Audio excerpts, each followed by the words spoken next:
Perfect. Perfect.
Perfect. Perfect. Perfect.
Yeah. Well, all right. Like you always say, welcome, welcome, welcome. Number one sports talking D.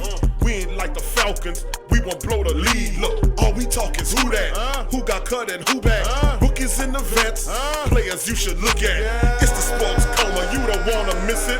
Got the pre-game party, post-game statistics. Get a visit from Sway, maybe DC or 5. It's the hottest thing smoking, Big Q and the guys. Go to YouTube Live, make sure you subscribe. Interviews inside the Saints locker room high. Talk to Drew, Jordan, Zach, Peyton, New Orleans, who that nation. Best believe when I say we bleed gold and black. Ain't a miracle or rivalry could ever hold us back. No, Beastquake, Bounty Gate, let the truth be told. It's the sports coma, all we know is say Super Bowl. Yeah. You're listening to the Sports Coma with Big Q and the guys on the PRO Media Network.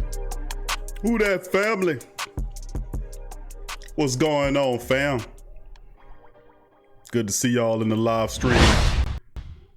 Who that to the Black and Gold family members in the building?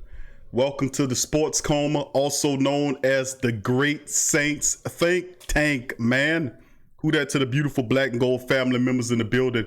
Much love to you and good to see y'all. Fantastic people on a very, very comfortable, kind of hot, but very beautiful Saturday afternoon, man.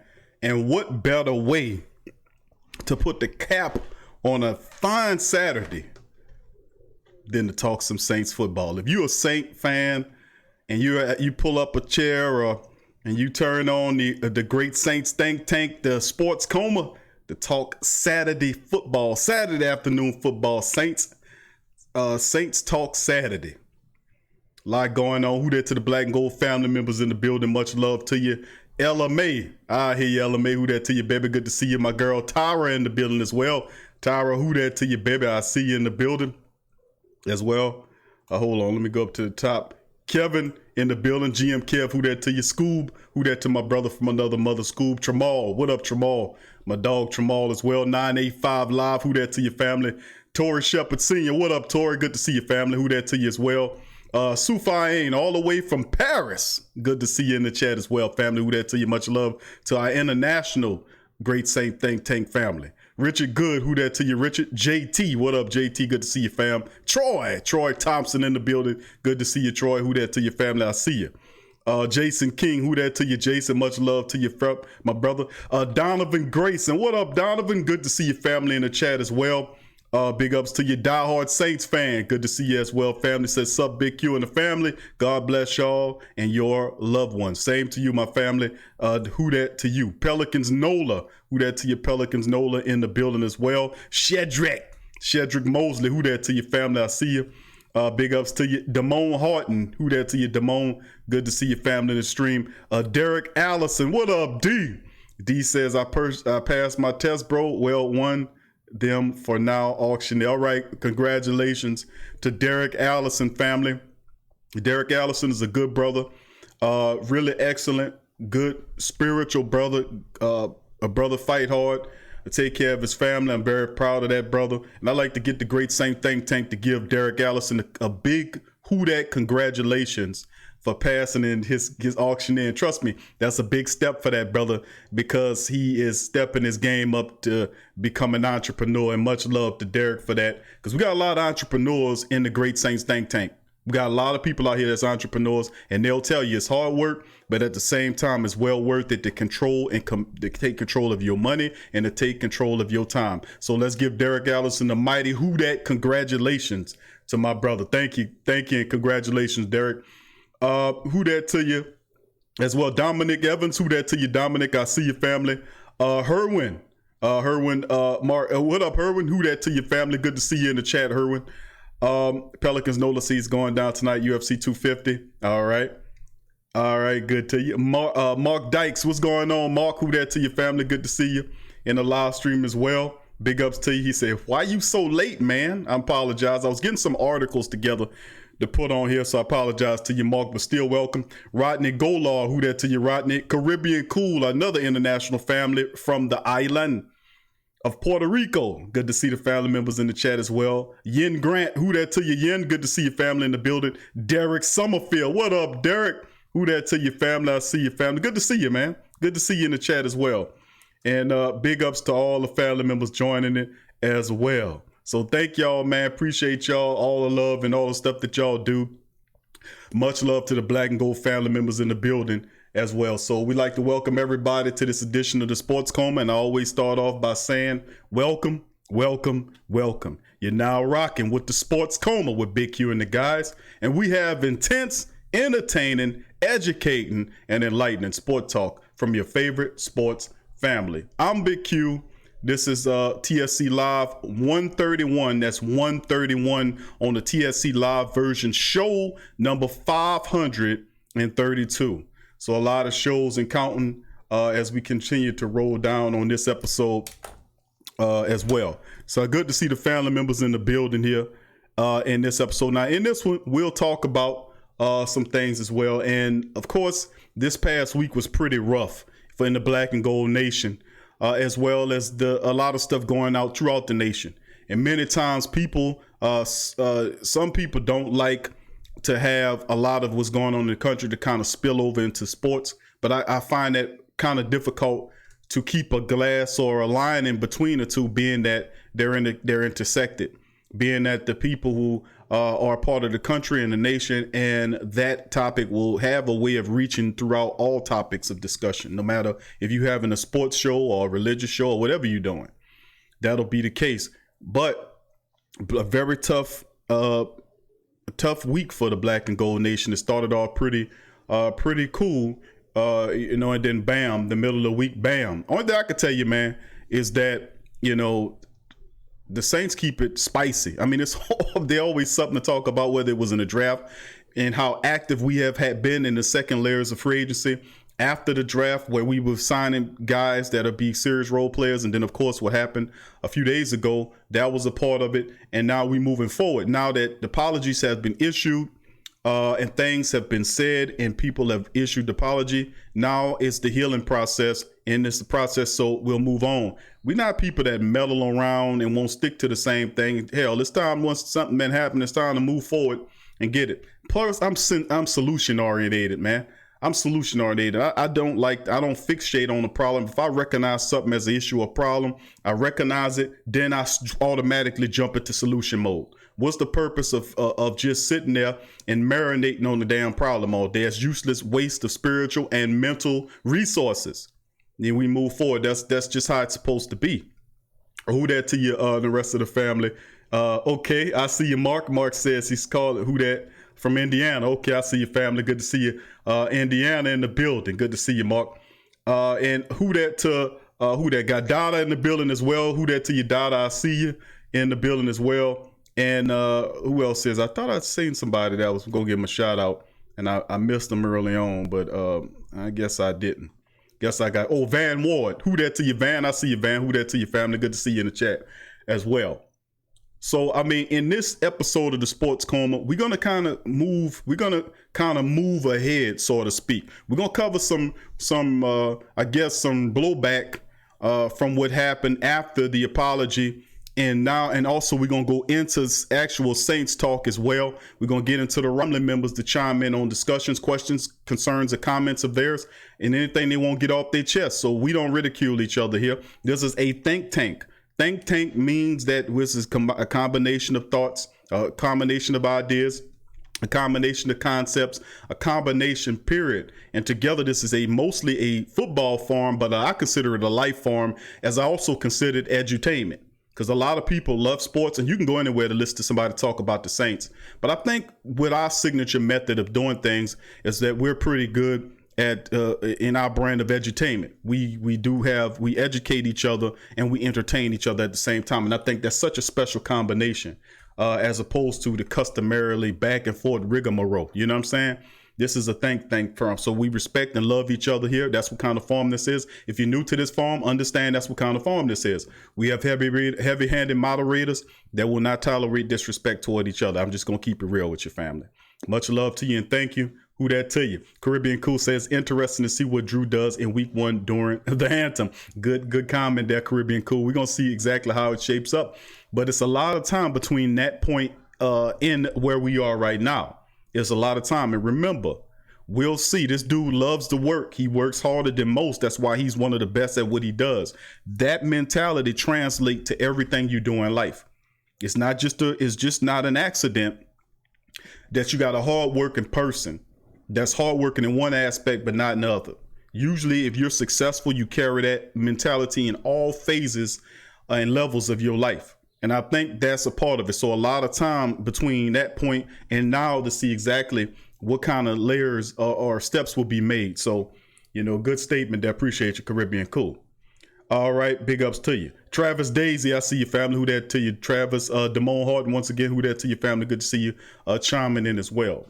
And like I said, a lot of family members, feel free to also chime out where you are watching from, where you are chatting from.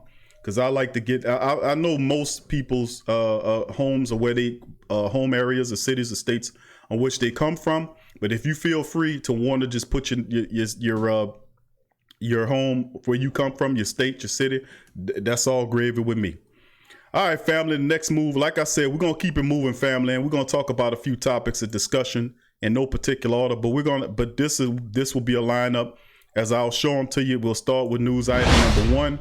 And this is an article that was researched called 3 Saints Prime for Breakout Years. The 3 Saints due for some positive regression in 2020. We'll go over that article from Andrew Bell from the Canal Street Chronicles. Much love to them as they continue to do great work over there. Like I said, much love to the Canal Street Chronicles. Much love to the Saints News Network.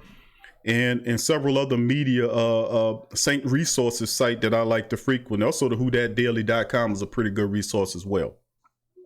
We're going to go over that article. And of course, we're going to talk about the article, how other Saints leaders spoke up after Drew Brees became the center of turmoil. Of course, we'll go over a little bit of that article as well and go into it. The next article we'll cover will be the Saints teammates show support for Drew Brees. And this is the next part of the I guess you could say the healing process, because once you say something very hurtful to somebody, then you apologize, then it's a healing process to see exactly how that person then will react. So we'll follow that. We'll read this article to get some insight on the team, because this is very detrimental. You know, it's important that most of the people that support the team outside are hurt by comments. Some people are not. Some people say, well, you know, it's how he's feel. We in America, we live in America, and a man can say whatever he want, you know, and that is true. And then you have people that say, well, we support the team. You shouldn't be talking, like you shouldn't say something unless you know what the hell you're talking about. So, I mean, those are two schools of thoughts that's just what it is, man.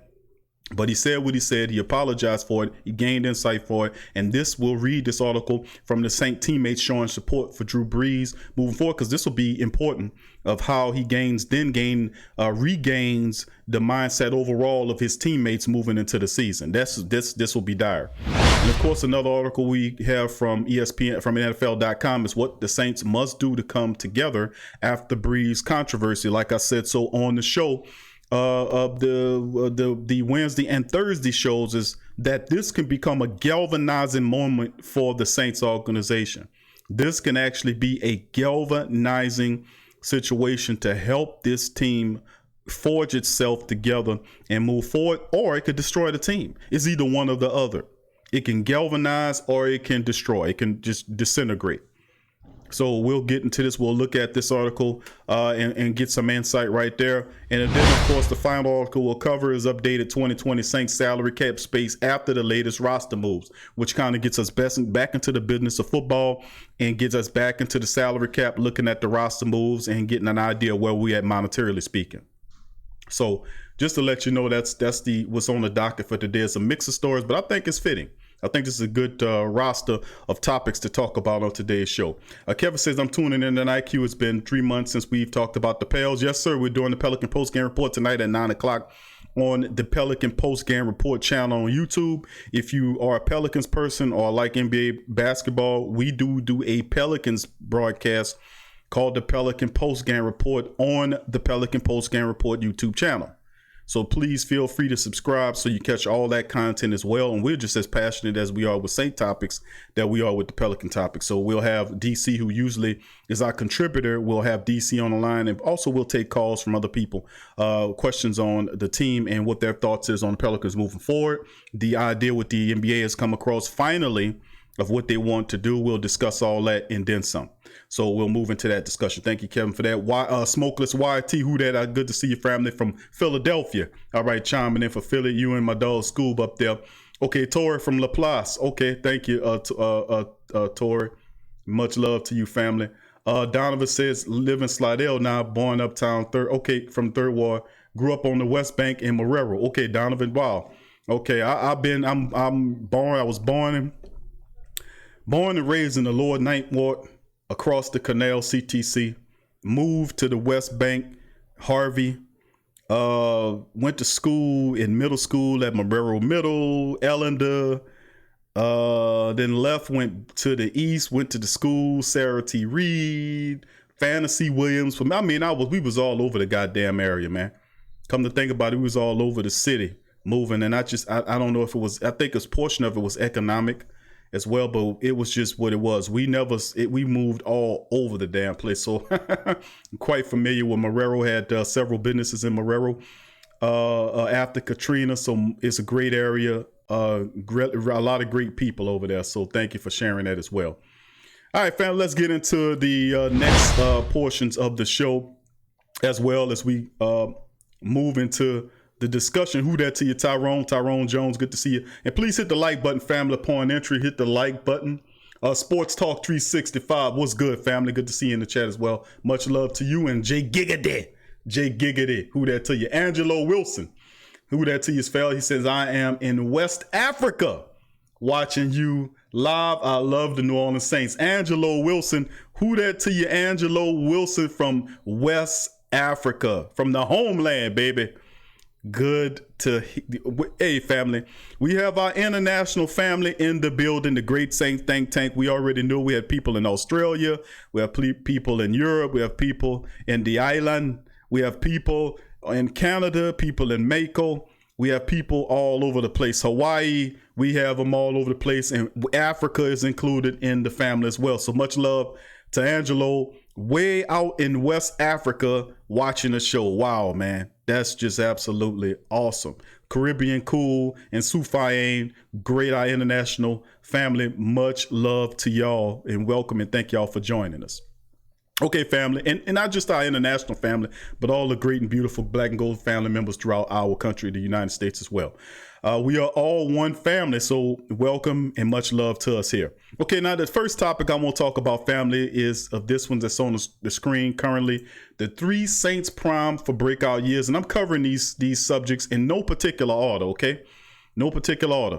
But this is one by Andrew Bell. This is from Canal Street Chronicles, and they basically break down 3 people that they believe are primed for breakout years in the upcoming season.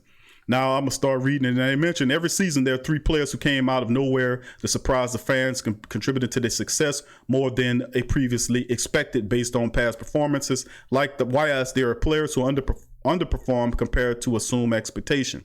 The balance of season to season positive and negative regression is what makes up the rosters in the NFL season. You can count on regression in either form, like you can count on the sun to come down every day. Now, the only hard part is figuring out beforehand which players are due for which type of regression. Last year, Demario Davis went from a solid player to a superstar linebacker. Even though they did not give Demario Davis a Pro Bowl bid, they continued to, I ain't gonna say spit in his face, but they continue to disrespect him by not showing that this man deserves a Pro Bowl bid at least.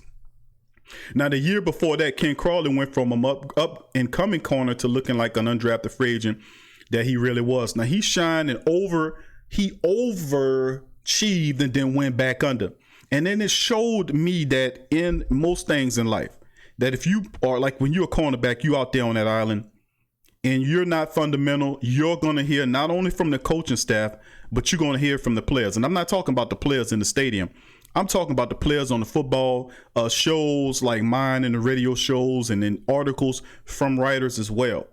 That if you're not doing what you're supposed to do, you're going to hear it. And I don't care how a lot of these people say we don't listen to the news reports. That is a bold-faced lie. It's no way around it, especially if you're a person that's on social media. Unless you put yourself in a cave some damn where, you're going to hear some commentary on your job. Now, these are 3 players that they're saying that's poised for a 2020 breakout. The first player, Alex Anzalone. You're saying this is one, if Alex can stay healthy, we might be the missing piece to the Saints defense. And a sure tackler, a shifty player in coverage, Anzalone is what a Mike linebacker next to Demario should look like. Athleticism, play recognition, and playing in the deep middle in cover 2 zone or coverage, the Saints deploy more than most teams. Now, he displays the closing speed to effectively man underneath zones and minimize gains on short routes. But Alex Anzalone's main thing is he must remain healthy. That's the thing that really kind of freaks me out about Alex Anzalone, is the fact that Alex must remain healthy. Come on now with it.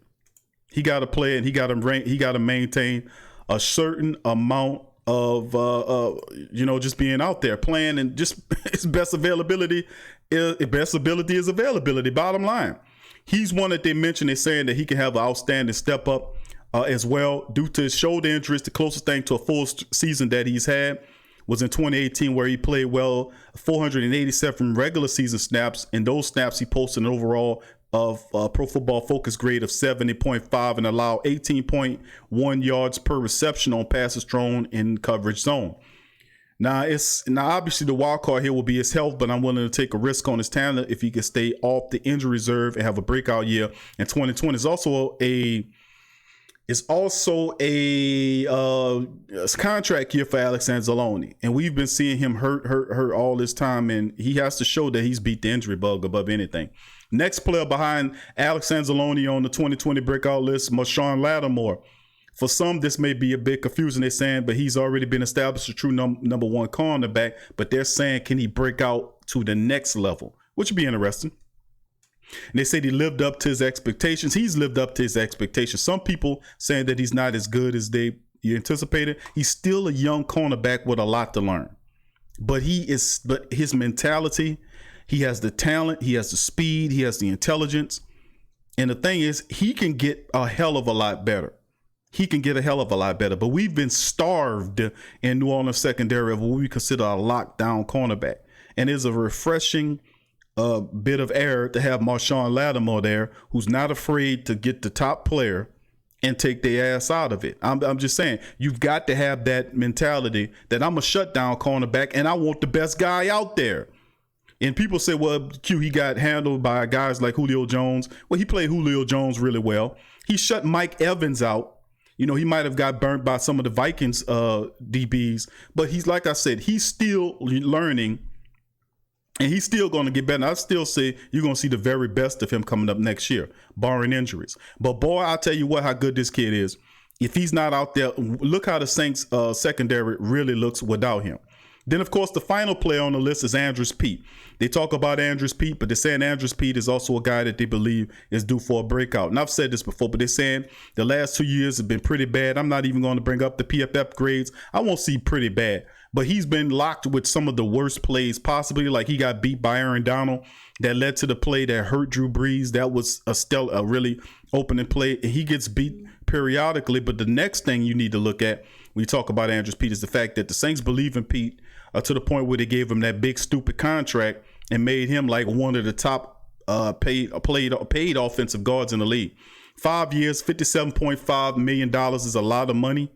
But the reality at the end of the day is that this guy's got the money. He got to show up. Now Pete's, there's a lot of chat about Pete being soft. Look at the injury list that's put up in 2015. He had an MCL sprain. In 2017, had a broken leg and a high ankle sprain. 2018, broken hand, concussion, and a quad muscle injury. And then in 2019, he had a broken arm. Now, they calling the man soft, but he was playing through most of these injuries. How the hell could he be soft? You know, and I've constantly found myself have to always be on Front Street explaining to people about how how Andrews Pete is not trash and he's not garbage. I just don't understand that part of it. But that is the three guys that they have on the breakout list. Of course, Andrews Pete, Marshawn Lattimore, and Alex Anzalone. And he's absolutely right. If we can get some of them goddamn players to step up beyond what they could do, especially Andrews Pete, we might have something. Going to the next story here, family. Moving on, the next story here from ESPN. How many Saints leaders spoke up after Drew Brees? How other Saints leaders spoke up after Drew Brees became a center of turmoil. And they're saying that Brees... and we mentioned a few other people. It seemed impossible after the fires that would ignite throughout New Orleans roster on Wednesday. By 9 a.m., Peyton was applauding team's captain and NFL Players Coalition leader Demario Davis, calling Davis a special man for the way he went on multiple national TV stations to accept quarterback Drew Brees' apology, and even suggested it was leadership at its finest for Brees to admit his comments on national anthem protests were so misguided. But Davis wasn't alone. Other high-profile players, even ones like Mike Thomas, who had harshly rebuked Brees on social media a day earlier, also publicly accepted his apology for expressing optimism that the team could grow stronger from the heartfelt discussions. Now, Brees had an overwhelming amount of backlash Wednesday after his stance and what he said, his comments. Of course, these were not the wounds that could be healed on one day, and several players made it clear publicly and privately that they still hurt and are disappointed and angry over his comments. But what is so important about the team-wide response Thursday was that the Saints showed that they could count on so many of the leaders to guide through difficult situations, even when a leader like Brees himself had become the center of turmoil. Now, besides Davis and Thomas, it was Alvin Kamara, Cam Jordan, Teron Armstead, Thomas Morstead, Craig Robertson were among some of the others promoting a path forward. Safety Jenkins didn't comment immediately after Brees' apologies on Thursday, but he did post a message on Instagram Friday night after Brees' apology, followed up on his pledge to be an ally for Black community by sending an open letter to Trump. And Drew, as much as your comments hurt me and other people, I appreciate you for listening because being heard is a part of it, Jenkins then said. And also ESPN sources said that Brees and Jenkins had a positive discourse during an hour-long virtual team meeting Thursday between they talked. Now, Brees himself offered 2 apologies on social media, and one he was actually apologized in front of people. And he said it was a necessary first step, as one player put it bluntly, quote, "It's a lot of work to be done." He had no idea of the magnitude of his words. You would assume someone with his knowledge and experience would know better, but he didn't see it the way he effed up. But I feel we do everything in his power to make things right, end quote. By no means Brees received universal forgiveness. Some players who rebuked his comments Wednesday, including Jenkins, safety Chauncey Gardner-Johnson, and Emmanuel Sanders, didn't say anything publicly Thursday. Many other players haven't spoken up publicly at all, which is showing you it's a divide there. So this is a very critical article to make it sure that some of the biggest role players on the Saints organization have accepted it, and a lot of others have not. So it's a path forward, like DeBario and others have said, to kind of regain and regain with his leader status. And not only that, but possibly this could take it to a higher level. Okay, let's move on to the next discussion, family. And the next one is Saints teammates show support for Drew, and we covered some of that in the previous article. And of course, his comments early in the week were, what he spoke up about. And then, of course, you had the president who made comments as well. And it just became a firestorm all over the place. But Demario Davis was a guy that kind of quelled a lot of that. And this basically what Cam said. Cam Jordan wrote in his tweet, paraphrasing, he says, "Apology is a form of true leadership. That's taking ownership. Only through open dialogue and open ears we can expand our comprehension. Only in courage can we create positive change." So I appreciate Cam Jordan for saying that, as well as a lot of people. As you can see, a lot of people, teammates are supporting them. And like I said, it won't happen overnight. But Emmanuel Sanders, Chauncey Gardner-Johnson, those guys, they're just sitting back doing the knowledge, waiting to see what Drew does moving forward. If it's not just lip service, and I don't think it is. Okay, let's move into the next topic, which is, of course, what the Saints must do together after Brees controversy. This comes from NFLnetwork.com, written by Bucky Brooks. And Bucky basically breaks down, what the Saints need to do to overcome this. And he says former NFL scout says that Drew Brees' comments this week about the prospects of players kneeling during national anthem created a firestorm, and the fact that we didn't really mention nothing about George Floyd. Said George Floyd's dead. A lot of people wanted to. I don't think it would have been as bad if he would have just made reference of George Floyd's situation being as something terrible and beyond terrible. It was just ridiculous and evil. But no comment was made. And I think that's a part of the thing that kind of just blew everything to hell. You made no reference to that moment in time. But he's since have learned, according to his recent statements. And they're saying the impact of Brees' remarks stretch far beyond the walls of Saints facility, sparking further discussion on topics far more important than football. At the same time, there's denying the comments that also have the potential to tear apart a team expected to contend for the Lombardi in 2020. The damage played out in public at several quarterback teammates were highly critical of his position immediately aftermath. Although number 9 stance, he's been apologetic since. The lack of empathy he initially exhibited for the plight of some of his teammates violated a sacred code in the locker room that could make it very difficult for Saints teams to come together and reach its potential. Now, while Brees' apologies were a first step and were accepted by some teammates who had voiced criticism, the Saints undoubtedly still have work to do in order to resolve the issue. And they must do this work in a way that helps the team become more unified unit going forward.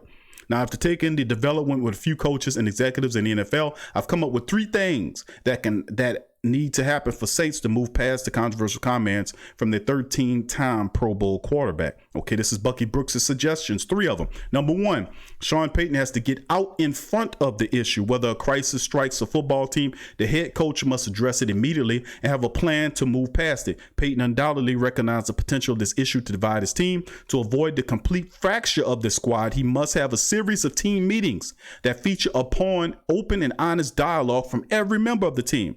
The Saints reportedly have already had one such hour-long virtual meeting. As these types of meetings continue, Payton needs to moderate the discussion to provide everyone an opportunity to be heard, from Brees to Thomas to Jenkins to Cam and others. The Saints must now continue to clear the air. Although discussions won't necessarily change opinions, They could help players to gain a better understanding of their teammates' views and backgrounds. If Peyton can get the players to continue to engage in these tough conversations without holding grudges when they're done, the Saints can move forward and slowly regain the chemistry needed to play at a higher level. Now, as the head coach of the entire team, he has to avoid looking like he's showing favoritism to any one player. With the players closely evaluating how Peyton leads the discussion, the Super Bowl winning coach has to be on his game as a leader and communicator in these meetings. And that's number one. Number two is that Drew has to re-earn the trust of the teammates. In a locker room with a diverse set of people from different backgrounds and circumstances, the remarks undoubtedly violated some of the trust established between number 9 and his teammates. Brees is free to express his beliefs, but he also showed respect to those of his teammate. If he ignores their feelings, he'll be treating them as inferiors, and that destroys the band of brothers premise that routinely promoted in locker rooms. To have any chance of salvaging those bonds, Brees must continue to work on his repairing his relationship with his teammates, not only just to earn their respect as teammates and respect by sincerely listening to their opinions and feelings, but he needs to show them that he respects them despite the differences. Now, quote, he has to walk the walk, a former NFL defensive coordinator said. He has to do exactly what he says that he's going to do, or he will lose the respect of his teammates and never get it back. Quote, if he's going to be the leader, he must trust them and he has to earn that back, end quote. Brees' apologies will soothe some of his teammates' feelings, but he won't begin to re-earn their respect until they're able to see his actions match his words.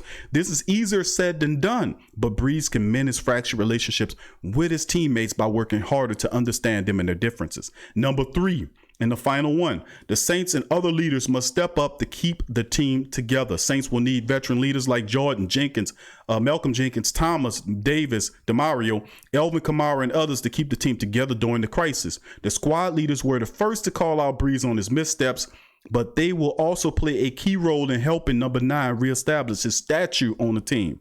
They must facilitate open and honest discussions within the team while demanding authenticity and empathy from everyone involved. In addition, the veterans must model their behavior that they demand from their teammates by welcoming Brees back into the fold while he works to repair damaged relationships in the locker room. If the veteran leaders can set that example, they can help the Saints move past the storm and maintain the chemistry that's helped them dominate the NFC South as of late. Now, quote, the good teams have a way of policing themselves in the locker room, end quote. That's from the AFC assistant head coach, what he said. Players will hold each other accountable for their actions. There are a number of accidents that happen throughout the year that require teammates to have one-on-one discussions to straighten issues out. This is a little different because if played out on social media, but the Saints appear to have a solid checks and balance system in place with the way his teammates immediately challenged him. If Brees listens to his teammates and shows some respect for their opinions, they can eventually move past the issue. It will take some time, but it can be done. Well-written article right there by Bucky Brooks. That's from the NFL network.com. I read that article and I said, man, I got to read that to the Great Saints Think Tank because that was pretty powerful. If you enjoyed that, man, give a thumbs up. That was well said. And that's 3 things that Bucky Brooks said that what the Saints must do together to after Brees' controversy. That was really powerful and really accurate. What do you guys think? Give me a 1 or 2 if you like it. If you like it, put a 1 in there. If you don't, put a 2 in there. All right, let's move on to the final topic here, family. All right, updated 2020 Saints salary cap space after the latest roster moves. Now, smart NFL teams are always looking to maximize resources, and the Saints might be leading innovators from that movement. Now, between their use of the veteran minimum salary benefit and the ghost years woven into contracts, Mickey Mouse Loomis, the Saints have done everything possible to get into the creative counting. They invented it. Now, what's left with the league's strongest roster and a hair above $8.2 million in cap space for 2020 season, to be exact, we estimate them at $8.2 million in funds, and that's according to Over the Cap, as the Saints have a little north of $8.88 million to spend, but that doesn't account for the contract of Ty Montgomery or the projected rookie deals, of which they subtract roughly $600 to $80,000 from that total. Now, other numbers include those details in recent signings of offensive lineman James Hurts, linebacker Anthony Chiquillo, and cornerback Johnson Batamosi. Now, following the lease of Larry Warford, the 5 players count more than 4% of the total salary cap, which is Brees at 23.65, Demario Davis at 9.9, Cam at 9.09 mil, Jared at 9 million, Teron Armstead at 8.35 million, and only a few other players are taking up 3% or greater of the cap. Between Sheldon's Rankin 7.69 mil and Michael Thomas 7 million and Malcolm Brown 6 million. That reflects on how many mid-level salaries the Saints have on the books, as well as their success in drafting young, affordable talent. And it's by offenses. How does that compare with the rest of the NFL? The Saints have more salary cap space now than the Super Bowl champion Kansas City Chiefs, who have 4.87, as well as the Buccaneers with their 4.87. But no team is working tighter against the cap than the Patriots, who have roughly 1.33 million after Brady's departure. The Steelers have 5.7, and the Rams at 5.39 are trailing the Saints in cap resources. But it's interesting because the Saints can still free up even more money. They can free up even more cap space money, to be quite honest with the family members, because what the Saints can actually do is they can still also get rid of Nick Easton's contract, which will free up about $5 million in cap space. They can also get rid of Mario Edwards Jr., which will free up an additional $2 million. They can also get rid of Patrick Robinson, which would free up an additional $2 million. So they can basically free up almost another $10 million almost in cap space by a few moves that would not hurt them. And they can still free up $10 million if they need it, if there was someone in particular that they really wanted to go after. So very interesting indeed. All right, family, thank y'all. We went through those stories. Those are some pretty interesting stories. And listen, the way they were set up, it was the way they were set up. There was no order of importance, but it was pretty good to let people still feel it, because some people are still feeling the Drew Brees thing, but some people are not feeling that they're out of it. So it was a good mix of kind of getting us back into the discussion of football on the field and not off-field football. You get what I'm saying? All right, now hit the like button, family. And for those who are not subscribers, please feel free to hit the subscribe button and join the great Saints tank. All right, big ups to the family members joining in. Farouk Abassi. What up, Farouk? Good to see your family in the chat as well. I'm going to give a few shout outs to the family members while I was running my mouth. All right, let's see. Okay, Donovan said I coached Biddy Ball for JRPD West Bank for 20. Okay, Donovan. Yeah, okay. All right.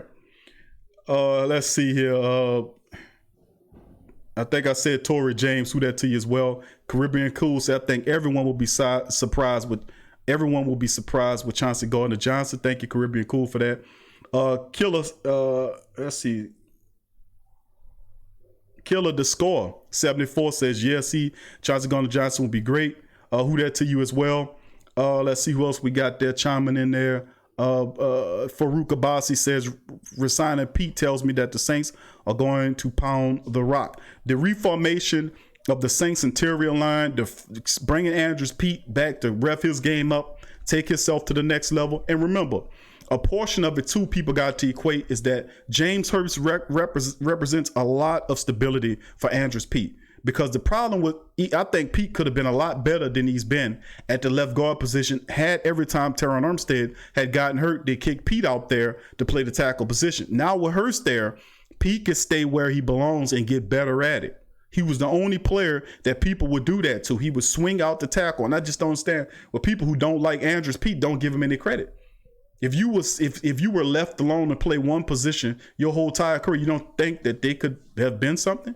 The same offensive coaches that helped Larry Warford when he came to the Saints, in the 3 years he been with the team, he was a Pro Bowler each of the last 3 years with the Saints. Prior to that, he was never a Pro Bowler, not even close. He might have been close once or twice, but never there. 3 years with the Saints, 3 Pro Bowls. That's huge. You don't think for a second that Andrews Pete, if left alone and stay in that position, the majority of the time can't get to that Pro Bowl level? I'm most certain. Well, he's already, that's the cold part about it. As an alternate, and the guy moving from left guard to left tackle after every time Teron goes down, he still had 2 Pro Bowl invites as an alternate. And that's still a very accomplished list when you're on that list. So, like I said, Andrews Pete did a pretty damn good job there. And he comes back. Do I expect him to be a hell of a lot better? You damn right I do. And then, of course, the shifting of Ruiz, who I believe will play the center position, moving McCoy to right guard. It's just the whole interior of the Saints offensive line is on fire, in my opinion. Thanks for the comment, Farouk. Okay, who that to your cool? I see your family. He said Sports Coma Zone. Who that? Big Q in the family. Okula McGee, who that to your cool? I see your family. Much love to you as well. 504 Bull says, well, be on the field. I think Drew has retooled his views, and hopefully he does. I've never thought he was a racist at all. I now trust had to be earned back moving forward, which could be a blessing in disguise. We all need that galvanizing moment sometimes that takes us above and beyond where we are as a people, as a team. You see what I'm saying? That galvanizing moment. What are we? What are we as people? Are we a sum total of our troubles and turbulences? Or we are a sum total of the accomplishments of those things? Do you get what I'm saying? Even though you can't have one or the other, you still remember those turbulences or those obstructions or those hurdles. But you remember your accomplishment of getting over those things, because when we presented those things in life and you beat those things and get over those things, you become a greater person because of it. If you don't, you stay at that door until you find the right key to open it. That's how it is. You cannot gain vision and move forward in life without solving obstructions in your path. You will stay right there in front of that obstruction until you found the proper key to open that door. And once you open that door, you'll have a period of joy and everything else until you get to the next one. That is what life is. It is. And it's no different than that on the football field. This could very well be the galvanizing moment that we were seeking for the Saints to have to rise up above its competition in terms of the playoffs. It really could be. I'm telling you, think about it. Everybody been through some shit in their life. Come on now. Come on. What would you be if it wasn't for your obstructions, your hurdles? Think about it. We've all been through some stuff. But you beat it because you were tougher than the thing that you were standing in front of. You outlasted it. You outmastered it. And you went and got through it.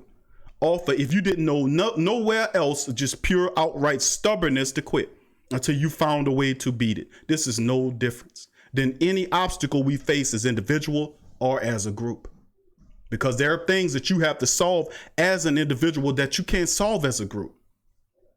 But once you do, you are more effective and powerful to the group once you've cleared obstructions and hurdles and move forward. This is not something that's totally alien to successful people mindsets.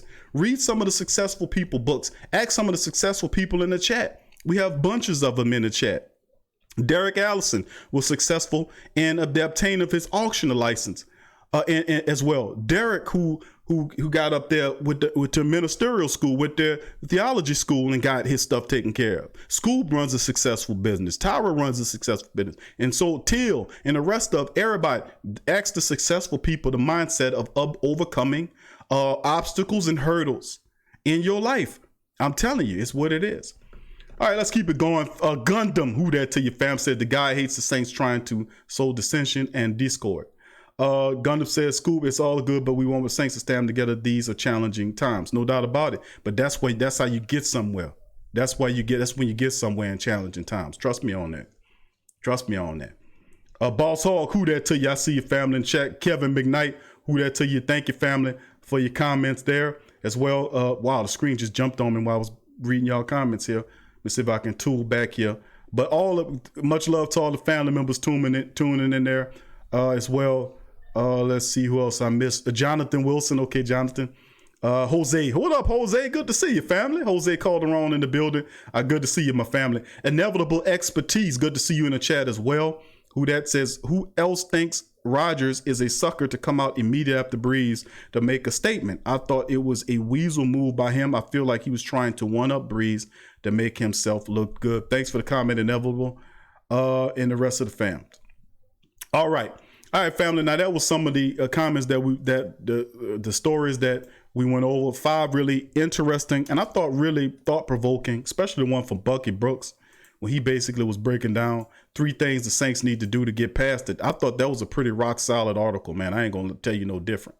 I was really impressed, and to be honest with you, Bucky Brooks is I had my opinions of Bucky Brooks as a chump and a sucker because he always has some smart stuff to say about my Saints.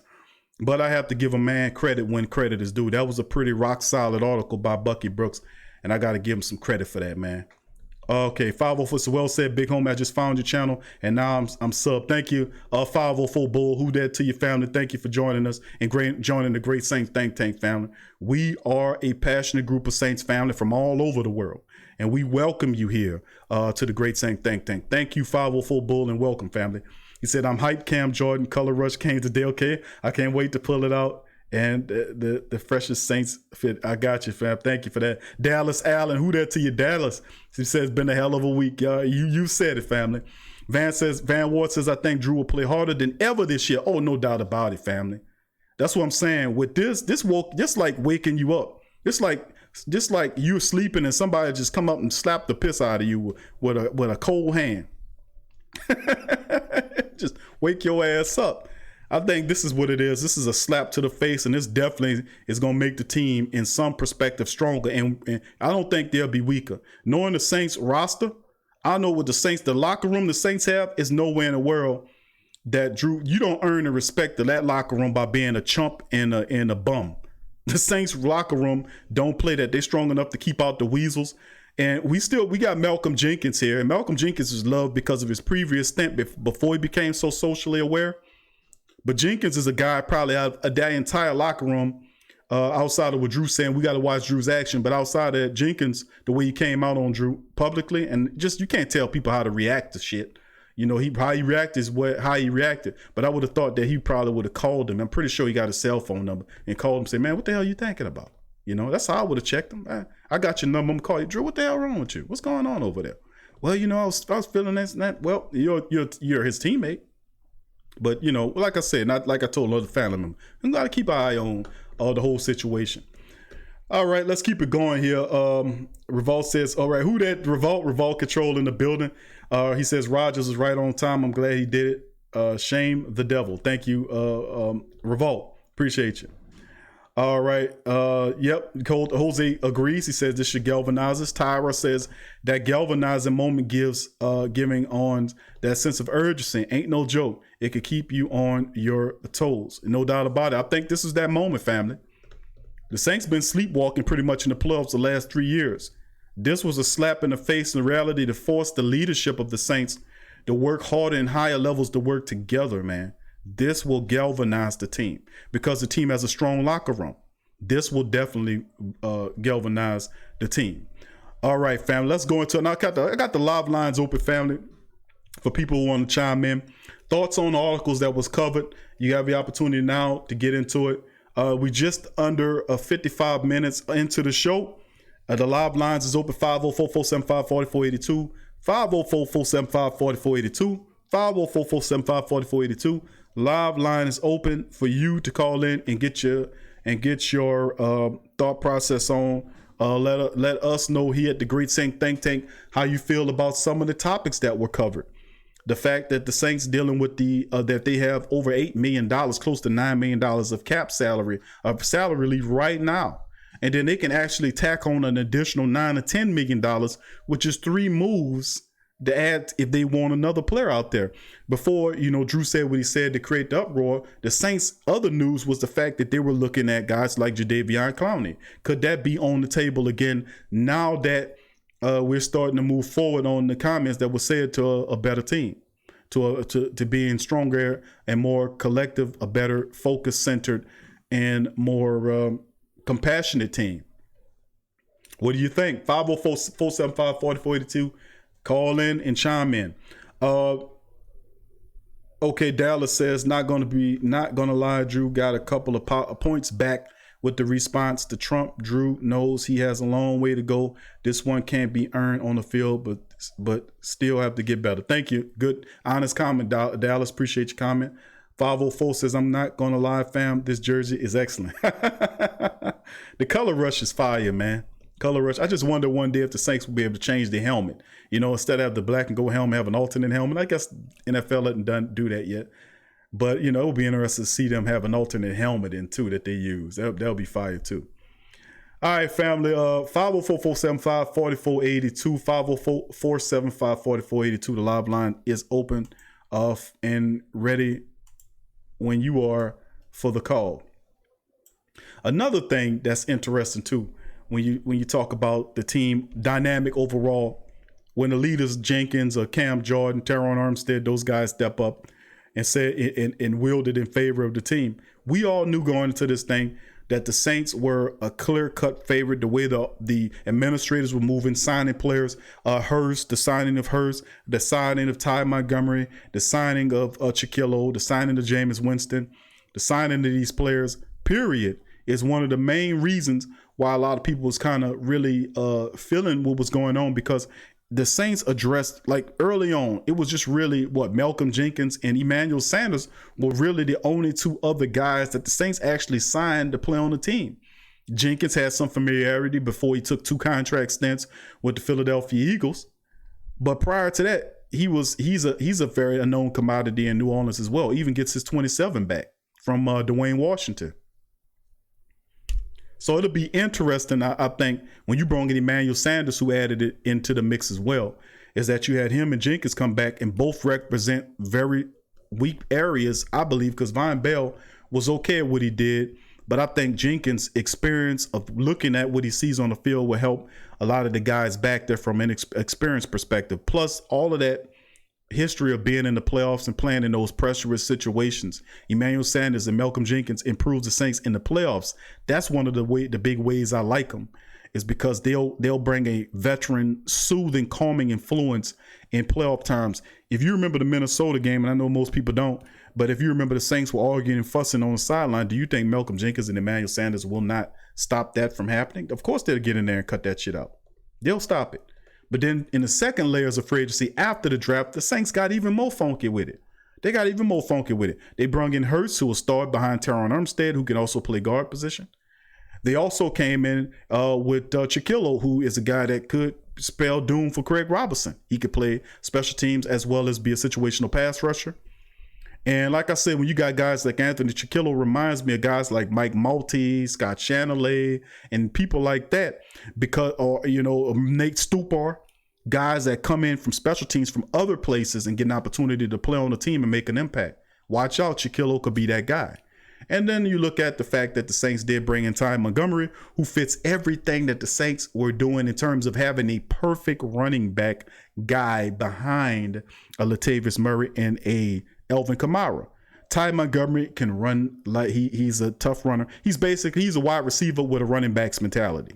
That's basically what he is. And then he fits several different need aspects behind the running back position, behind Kamara and Murray. He also provides a guy that can also be a slot receiver if you need it. Remember, we had a problem with the slot in New Orleans. We have not solved the slot issue. Several interesting candidates sit at the slot position, but the reality is, I think Ty Montgomery has something to say, and he plays special teams. He can kick return, punt return. So that's very interesting as well. So those series, and then of course throw Jameis Winston in there, who you paid $1.1 million for. Really cheap money, Saints cheap money compared to what they paid other guys. But to have Jameis Winston backing up so Taysom Hill can do one running back, wide receiver, and then come in as a specialty quarterback was just tremendous. So those 4 signings after free agency happened in the second layers of free agency really were solid moves. And those signings were happening right after the Saints had the draft, where they had the center of the future. They got the tight end of the future. It was a futuristic draft. You have the linebacker in the future of Zach Bourne, the tight end of the future in Adam Troutman, and of course the center of the future and Cesar Ruiz. So the Saints got a futuristic draft, and then the second layers, they filled whatever needs that they weren't going to fill in the draft because they felt they needed veterans there. I absolutely love it. Love it. Big, smart moves as all. 504-475-4482, family. Live line is open. Feel free to chime in and get your thought process in. What do you thought about this crazy week of Saints football and getting back to, I guess, talking Saints football, whatever, how that is in very difficult times. All right, 504 Bull says, my first color rush I bought was a Kamara. I saw it on magazine. All right. He says, I'm pretty much have all the skill position guys. I'm working on the defensive guys now. All right. That's a true Saints fan there. Richard Good says, if Montgomery fills in our slot dilemma, we'll be awesome. I think he can, though, Richard. And I'm going to tell you why. Remember, and that's why, and I've been saying this for a while, because the Saints usually keep 3 running backs and a fullback on the active roster. Every now and again, you'll see them keep an extra running back. But the reason why I was kind of pushing Ty Montgomery, and I was saying, man, we sleeping on his acquisition, is because of the things that this man could do. He does a lot of things well enough to fill in a role position, not to start for you, but to fill in a role position. He could be a competent kick return backup option, punt return, kick return option for Deontay Harris. He does that. He also is a wide receiver he's a converted wide receiver, but he has a running backs mentality, which means that he is not afraid to go in the slot. I've seen footage where he does learn, he runs around if he needs to. He does employ the stiff arm, and he does lower his shoulders. Very tough runner. He's a football player. That's the best way I can categorize Ty Montgomery. But if you see him at the running position, he has some elusiveness. He has some speed on him as well, and he can run with the power. So he's a perfect complement to a Latavius Murray and an Alvin Kamara, in my opinion. Plus, he justifies his position on the team as far as a special teams guy, as far as a wide receiver who can play in the slot, or a running back. All of those spots the Saints need help on. That's why I said Ty Montgomery. And one of the main things, if you're not starting, you got to play special teams to stick on the team. And he does that. And he does it well. So I definitely like it. Let's see. Herwin says, I have love for my country and have empathy for those who feel injustices. This loyal, prideful Saints nation allow us to have different opinions, but a strong foundation to heal and move forward. Very well said, Herwin. Very well said, Herwin. And that's excellent sentiment, because at the end of the day, let me just put it to you like this. There is such a thing out there called groupthink. And remember, if you don't understand the idea that there are social controllers and social manipulators, are the people who set up society like what it is. They're the ones that set up the boss-employee dynamic, and you were born into. They're the ones that set up the class from high class, middle class, and poor class. They set up the class system. They're the ones responsible for the terms like third world nation. And you go into, where did that come from? A lot of people use these terminologies, they use these words, and they don't truly know the origin of these words, which is a shame. That's why I keep saying about critical thinking, because critical thinking gives you the opportunity to go back and research some of the stuff where this is coming from, and then you'll find out what the truth is a lot. And critical thinking also makes you not believe anything anybody says, not including me either. Research it. Groupthink is an idea where people who don't have the ability or don't want to use their own minds then adopt strategies from people who they like because they simply don't want to do the research for themselves. That's shame. That's a shame. You have to research the things that are out here to find out if they're true or not. And we don't say just go to one search, try them all. Go all around and get an overall perspective. Like I said, if you live in a 3D or 3-dimensional world, learn to look at things in at least that many spheres. That way you could be able to get a well-rounded view or vantage point of the situation that you're dealing with. Very simple. The manipulation of the people they're mostly psychologists that created this system because they understand what it takes for a tiny elite to manipulate a large majority of the people. They're also the ones responsible, and they don't hide none of this stuff too. You can go read various psychological books. You can read various literatures that were put out by them of their thought processes on what they think about you and your family. It don't matter what color you are. If you're not considered one of them, you are then considered a person that need to be manipulated. This is stuff that's not hidden from you. You can go and buy literature and find this out for yourself. Not being involved in the group think and not buying one person's opinion or what have you is key to being a person that's empowered. Because even though we can sit and have the maturity and the understanding, understanding, and overstanding to have a dialogue here about social issues, even though we might not come from the experience, you can still learn from people's experience. Listen to me now. Listen to me. You can still learn from different people's experience. You don't have to be a black person or a white person or Hispanic or Asian or what have you to learn from their experience. I learn from the Asian people all the time. I study and read and pay attention to the culture of the Japanese and the Chinese. I was really blown away about how the Jewish culture went through what they went through and they came out of it in a successful manner in this country. You know, I've also liked the Japanese culture, how the Japanese were bombed multiple times by this country. And then they were able to be the leader in technology in the world right now. And they had a 100-year plan. I was fascinated by that. So it goes to show you that regardless of who you are, I learned from my culture, everybody's culture. Because if you go back further enough, you'll realize that we're all related anyway. That's the shit they don't want to tell you about. But the reality at the end of the day is the tiny social controllers use race-based things. Like, to be truthful, I ain't gonna get in a big spiel about it. But since we won't talk about it, listen, I'm gonna say this and I'm gonna leave it alone. The whole concepts of red, white, black, brown, yellow, all that came as it's a racial caste system that the British Empire was famously used to dominate and control other nations. When they went into the country of India, they used a caste system, a color caste system, in which they defined the people by colors, and by treating the lighter skinned people darker than the darker skinned people, they knew they could create division amongst the people to make them more easily able to be controlled and manipulated. That is still used today, because truth be told, there is no such thing as a white person. A white man don't exist. If you go back and look up the research like I did, you'll realize that Scottish people, Irish people, German people, and so on and so forth, they were German, Scottish, Irish over there until they came here, then they became white. That was done for a very specific reason. I'm trying to tell y'all something. And that's a caste system. Research the literature on it and understand it's a manipulative practice that's used to divide and separate the people so the tiny elite can manipulate and control them. That's what this is. That's what this is. And then ultimately the end game, when you get beyond that, is extermination of all people. Unless you are considered an elite, 500 million people, they want to kill you all. That is the reality. If you don't believe me, get your ass out there and check it out, because it's a world mass extermination event that's occurring, and they're trying to get you through any way they can get you through. So like I said, don't believe the media, because they're bought and paid off, been bought and paid off, because you're supposed to be trusting anybody sitting up there reading off the teleprompters to you. How foolish are you? You don't supposed to believe nobody. You don't know who wrote that. That's not what they're saying. And of course, they can't be trusted to be on air because they're scared to wake you up. I'm gonna leave it and say it at that. But that's plenty of books. You don't have to take my word for it. Go and look it up like I did. They're saying it in their own literature. And then that's the only way you won't be tricked and fooled, because that's the game. Push you all together. Treat one better than the other, then push you all together to fight amongst each other. And while y'all fighting and we fighting and tearing each other up, then they move ahead with this, and they move ahead with that, while you occupy with this. These are shrewd people. And they're not doing it for them, they're doing it for their master. I'm gonna put that to you too.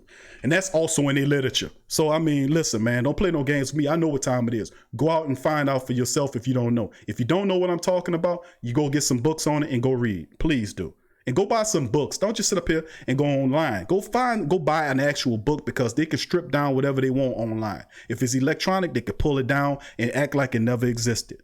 So, I mean, buy some books. They can't change them goddamn books. And plus, you can show what you read in the books that's written by the people that they like. You can show it to your family member and say, look what they say up in there about you. I'm just saying, man, that's that real.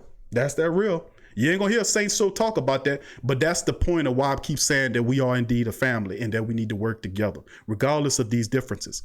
We need to work together as a family. If we can come together and sit in a dome and 70, 80,000 people and watch a football game, drink beer together, high five each other, and we don't even know each other. We complete strangers. It don't matter if you gay, straight, black, white, orange, purple, polka dot. If you in that Superdome and you a Saints family, you don't give a damn about race. You don't give a damn about religion. You don't give a damn about none of that. If they all have black and gold on, they are family. Isn't that the truth? That's the same concept. If you can have that concept with the Saints and have family members across the world with that same concept, you can apply that same strategy to anything. Think about it. All right, let's move on and keep going. 504-475, the live lines open, family. 504-475-4482. 504-475-4482. 504-475-4482. Live lines is open. Listen, man, I love y'all, man. I love y'all, but I'm trying to tell you, if you have children out there, y'all know I got children. Y'all know I got children. I can't pick and choose which literature I want to read because I don't like how it makes me feel. I have to know. You know why I have to know? Because if I don't know what I'm supposed to know, how I'm supposed to protect them from people, how I'm supposed to protect them from people that want to harm them, and I don't know no better. As a father or a mother, and as a person that's trying to protect your children, you cannot choose not to know. You have to know. You have to protect and and the more information you have, the more prepared you are. Information means having information. Think about the word information. Information puts you in the proper formation. It gets you properly aligned to be able to defend yourself and your family from whatever's coming. Misinformation means to misalign you, to put you over here and there. Think about the words that are used. Information puts you in a proper formation for you and your family to be safe and protected. Misinformation is the opposite effect. Think about it. Thank you. Let's move forward. Dallas says Big Q spitting facts. They got huge tablets here in Georgia that was put up by Ted Turner, by the way. Details on population control. They're called the Georgia Guidestones. If you don't know, Google them. They tell you that 500 million people is the ideal amount of people that needs to be on the planet, and that they'll carry an agenda to get rid of it. Currently, there are over 7 billion people on the planet. That means you will have the large mass extermination of people between now and 2050. They have it in their books how they're going to do it, family. This is not the platform for it. On Q with Big Q, we do talk about it. We play clips of the people that's backing it up, and it is real. It is very real. And if you don't know, you better get your ass together. Bottom line. All right, let's keep it moving now. Revolt says a caste system is a system that allows certain people to only advance so far. See, no doubt about it. Inevitable expertise, my grandmother told me a long time ago when I was 6 years old that there's good and bad in all. That is true. Charles Mayfield, who that T, says, yes, indeed, good and bad in all colors. I have brothers in all colors, and that's what's in your heart. That's right. That's right. The color thing is used to divide the people. We are the same. How could we all unite under the banner of sports and not everything else? Why is that acceptable? It's acceptable for you can unite under the border of sports, but not nothing else, family. Come on. Think about it. Think about that. All right, Charles, thank you, family. Reynald Draw, who that to you? Reynald says only one color in this country, but that matters, and it's green. Yeah, the green. That's right. Oh, Demi, who that to you, family? That's right. Knowledge is power, Demi. Thank you, baby. Jason King says, yo, cool. You think Bill Gates is in the Antichrist? I do. I don't, he definitely behaves like one, man, and I mean, I've done tons of research on him and his family. He pushing he definitely ain't serving the Most High we all serving. That's damn for sure. That's damn for sure. He revolved in some of the most horrible things imaginable, from genetically modified foods that he helped create with Monsanto. I mean, to the horrible vaccines that they suing him from in various international courts. And they're also pushing for the arrest of him for what he did to the children all over in Africa as well as India. I mean, man, just do the research and don't believe it. I keep telling y'all that the television is paid for. These people paid for, man. Let's keep it going. Pelicans notice, so you better listen, Big Q dropping. Knowledge Charles says, who that, Scoob family? Now to get back to it, family, that's what I'm saying about the Saints. The locker room. What is the thought process of the Great Saint think tank about the Saints locker room? The Great Saints think tank, let me ask you about the Saints locker room. This is a hard thing that the Saints coming up with the comments about Drew Brees. But is the locker room strong enough, in your opinion, to overcome this? That's the thing. Can the locker room overcome it? Because that locker room is strong. And it's strong because those guys in there love playing for each other and playing with each other. So if that's the case, is the locker room powerful enough, in your opinion, to overcome this? And that's what it comes down to. Thank you. I'm asking y'all that question. Live line is open, 504-475-4482. You can chime in on the topics that we covered in the show. We covered several really interesting topics. We covered Bucky Brooks, really interesting. 3 things the Saints could do to get past the Drew Brees commentary. We all talk about the updated roster number, how much money the Saints have left on the cap book. We all talked about the teammates that's showing support for Brees and some that are not.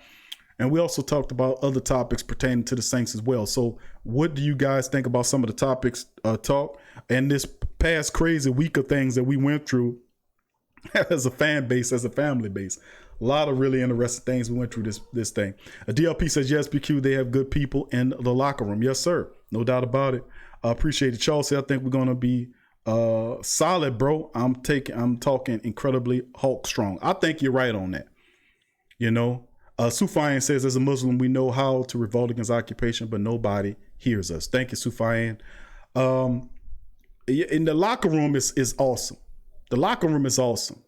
Maybe if you was the Cleveland Browns, you probably would have made it through it.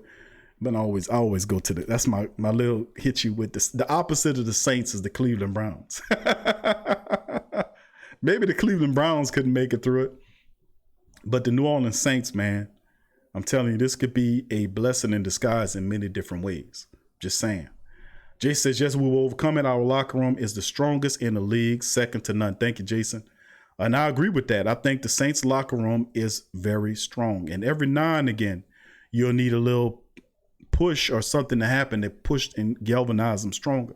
But when you got a quarterback working to gain the trust of, he will go up and beyond. And I think that makes his leadership a little bit more effective, and people want to play for him a little harder. So I could see this happening as a really big blessing in disguise for the Saints. A lot of people felt like this would tear the Saints down, things being different. I don't think so, man. Not with the Saints mindset. DLP's asking an update on Clowney. No updates on Clowney right now, DLP. Right now, it's still kind of getting over the locker room thing. But outside, we'll keep an eye on it to see what's going on. But it's kind of calmed down a bit, but, we'll see. Never know. By next week, you'll have a whole nother set of circumstances churning out. Big Joe Best says, I believe once the leaders of the locker room step up, Thomas, Davis, Armstead, the rest will follow. I agree with you. Because and that's why they're captains on the team. Like, you have guys that are delegated as captains. The captains of their respective units have the overwhelming respect of the guys that they're underneath to have the term captain. So if you believe and trust your captain of your respective position group like that to actually vote for him to be the captain, then you will follow his lead as well. So, I don't see it as a divisional split occurring unless Drew doesn't do what he said he's going to do. And that's the only thing, because we're going to hold you to what you say you're going to do. And that's just life. If you say you're going to do this, then you do that. You see what I'm saying? And do your best at it. And we'll just see. But I think knowing his character type, how he takes kind of obsessive over making sure his work and doing more than others. And I think that's what it is. He don't have the strongest arm. I mean, he's not the tallest man, not even the fastest man. But what separates guys like Drew or Elvin Kamara, the rest of these guys, well, Drew Brees in particular, is because of his work ethic and his mindset. Most people don't have that work ethic and mindset. And that's proof positive, because it is not too many 41-year-old quarterbacks besides a guy like Tom Brady, who also has a similar mindset and work ethic as Drew Brees. These guys have a mindset that is an elite mindset in terms of practices and things that they have to do to stay on par. And I think that mindset is the reason why they're able to play into their 40s when other men who didn't have the same mindset and work ethics or have not been able to do it and have fall away. This guy is 41 years old.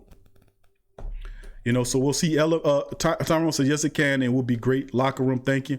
Scoop says Sean Payton may need a bit of credit for assembling good character guys that can withstand this. LMA says locker room got to be stronger, and the team had to talk to each other. Hopefully Drew will be the leader of his teammates. I think he can, and I think knowing his history, just looking at what he's done over the time, if he said he's going to do it, he's going to do it. That's what type of dude he is to me.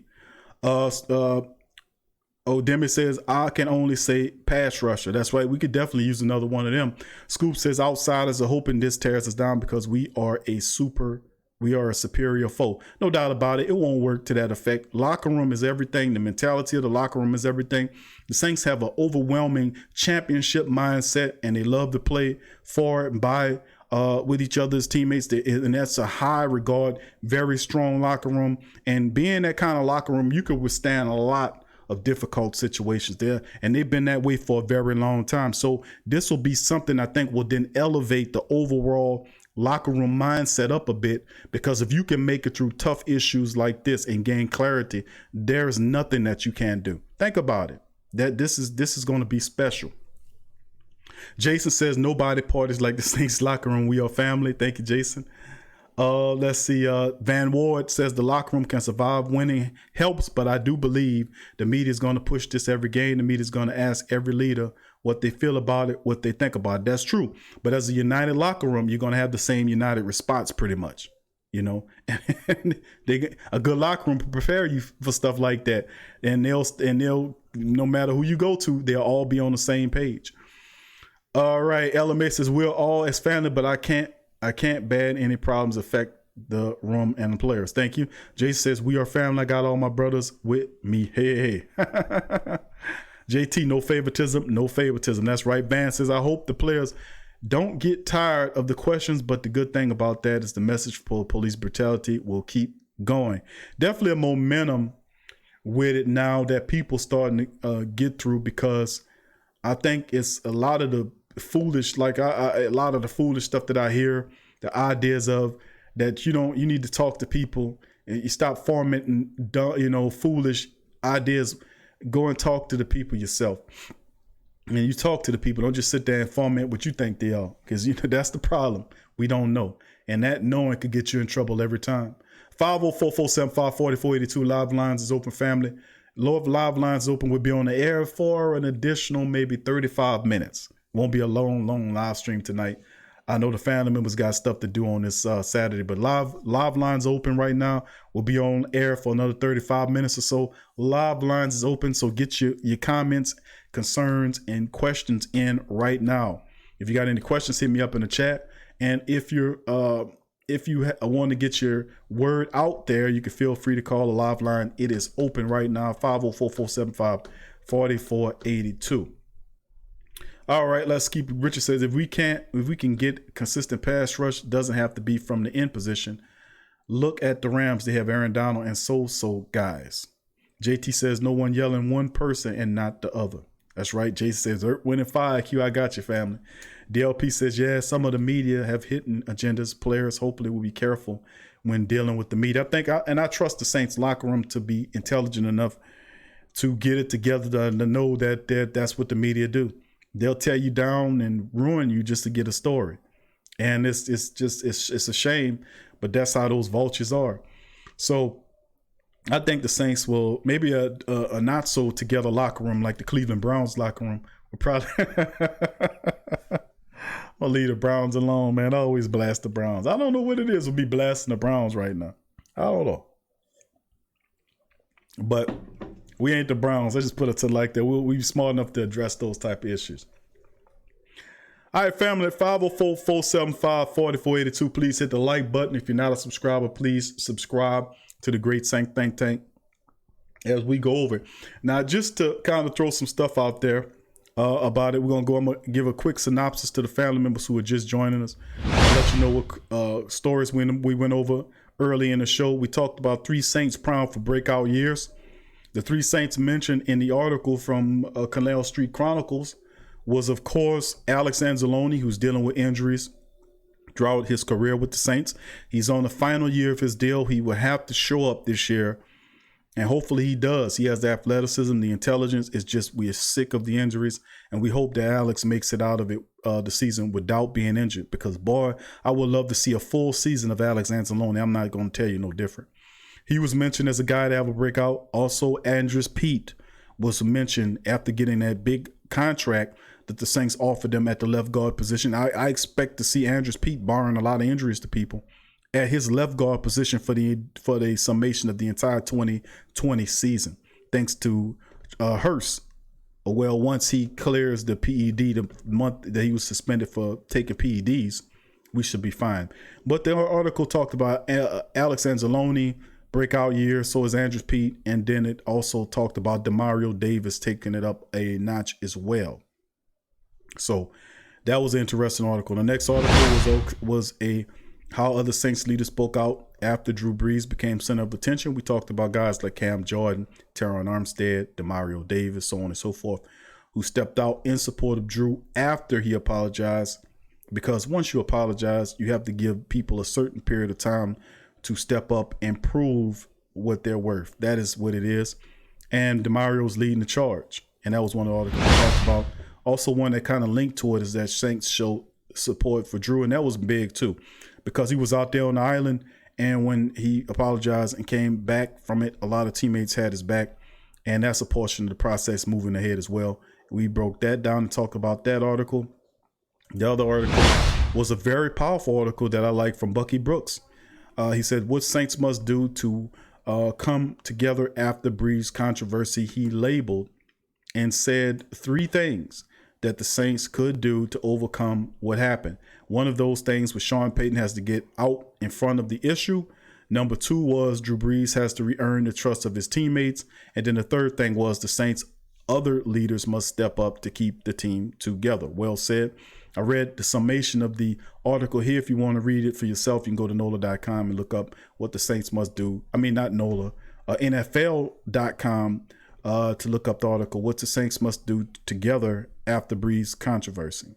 And then, of course, the final topic we covered was the updated 2020 Saints salary cap space after the latest roster moves, which say that the Saints have just under $9 million and cap 8.8 to be precise, according to overthecap.com that spoke exclusively about it, and 8.8 million is what the Saints will have. And of course, like I said, the Saints could clear up an additional $10 million in salary on top of that with the releasing of Nick Easton, Patrick Robertson, and Mario Edwards Jr. That could free up about $9 or $10 million in more cap space if you're serious about going after, let's say, a Jadeveon Clowney or a Everson Griffin or anybody like that to kind of help you with your pass rush.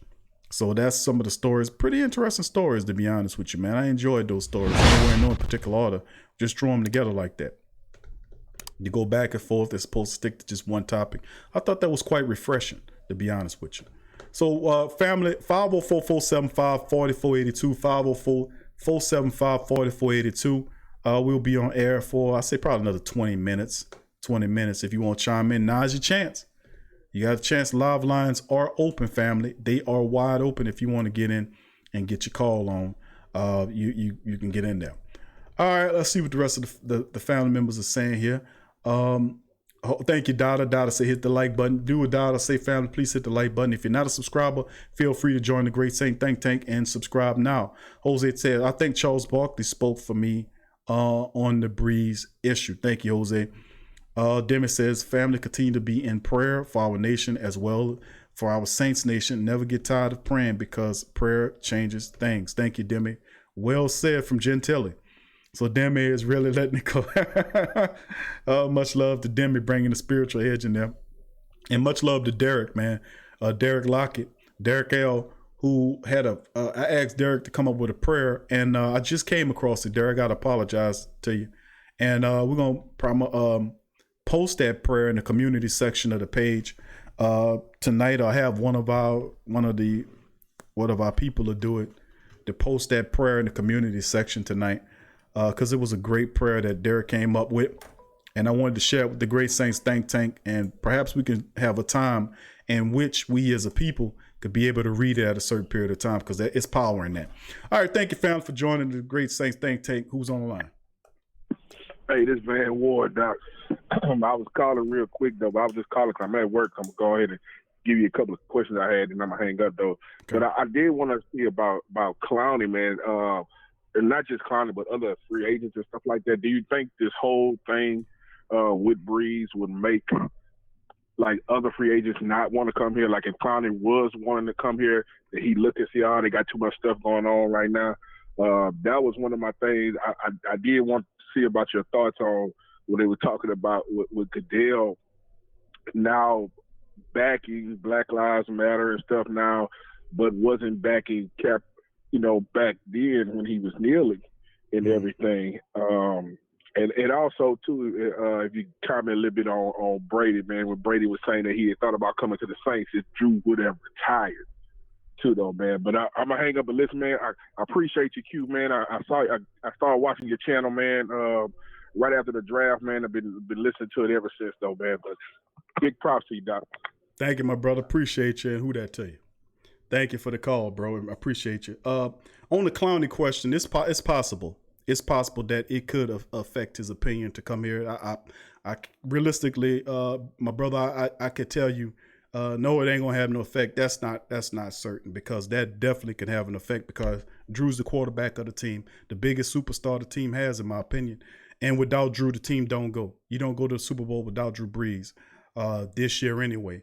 So I would say it can play a part of it, but a lot of people can also see what kind of steps Drew makes, and a lot of people know Drew outside of this, and it could be something where he say something, but this, he said this or that, and he apologized for offending his teammates and the fan base. He apologized for it. And a lot of people say, well, it lets you know where his mindset. Some people say, listen, we say stuff all the time we need to apologize for, but it can have an impact on the free agent coming here. But after Drew's cleared the air and started his work, I don't see why to that degree they can get past that. If they got a person that feel like that they believe him and they know him or what have you, they can look past it and just watch his work. Now, the Saints outside of Drew Brees is a team that most people realize that is a destination for most free agents who take cuts and pay to come here. I think Jadeveon Clowney could be an excellent addition to the team. The Saints were interested and showed interest in Clowney because to some degree they believe that they can get him down here, or they wouldn't have went to talk to him. They'd have went to Everson Griffin and said, listen, we know we can't have a dialogue with Clowney because he wants too much. The mere fact that they're communicating with him is they know that it's a possibility that they could be able to have an agreement between them that can work for both parties. So that's my perspective on that. As far as what Tom Brady was saying, I don't know how true it is with Tom Brady saying that he was considering the Saints coming here. It could have been a situation where he was waiting to see what Drew Brees could have done if Drew was going to come back, because like I've said, the first part of my answer to the first answer to your first question kind of is a part of this question, because the Saints are a destination for a lot of free agents, especially a lot of veterans who want to win a Super Bowl ring. And they realize that the Saints are at the top and have been at the top of the list to pick people to go to the Super Bowl for a while now. And Tom Brady knows that the Saints are a loaded team. And to be quite honest with you, he could have definitely been considered. If Drew Brees could have retired and said, no, I'm not coming back, and Tom Brady came, the Saints could have definitely signed Tom Brady, because he would have took the same contract that Drew took. So it was definitely a possibility that he could have ended up here had Drew Brees retired. So that's a really interesting look if you're looking at it from a different dimensional parallel. You know what I'm saying?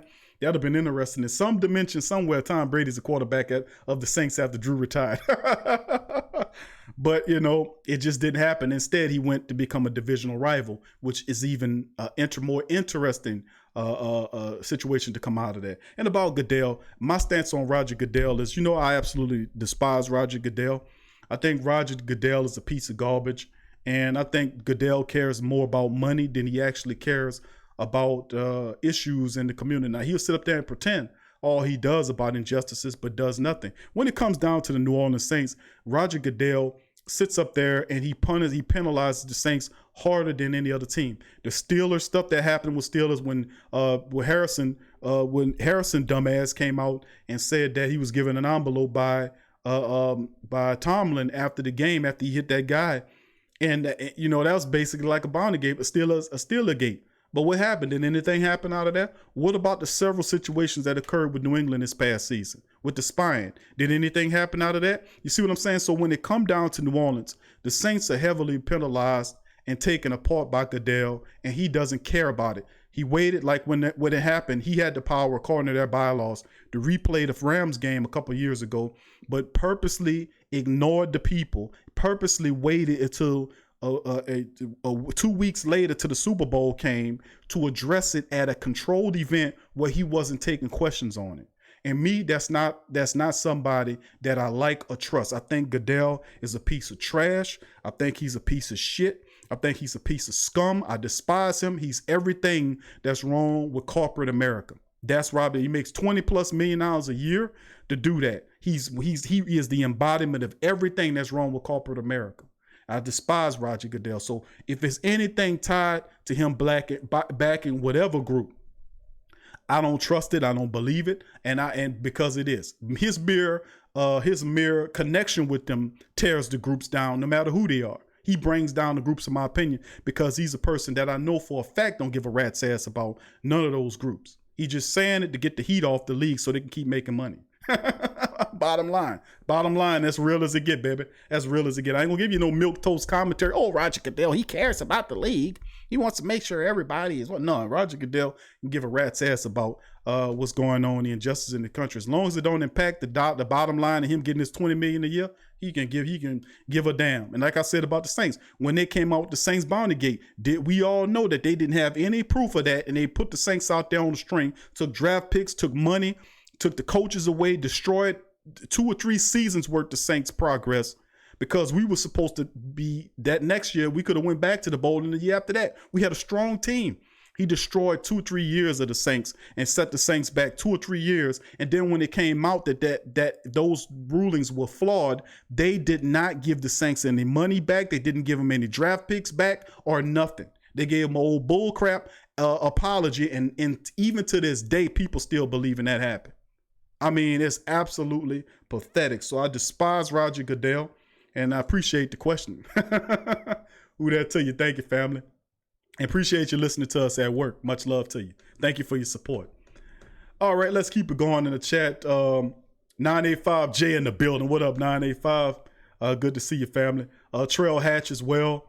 Good to see you in the chat as well, Trail. Mark Dice says the order class of people try to install the values they have on everyone, but they just don't work in anyone. Everyone has to step up and make any change. Thank you, Ken Rasa. What up, Ken Rasa?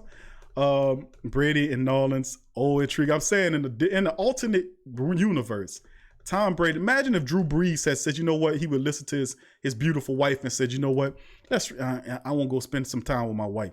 I'm over $200 million rich. I got several interesting businesses. I got my sons. They still in the pro. I could be on their team teaching them football. And I got the best life a man could ever want.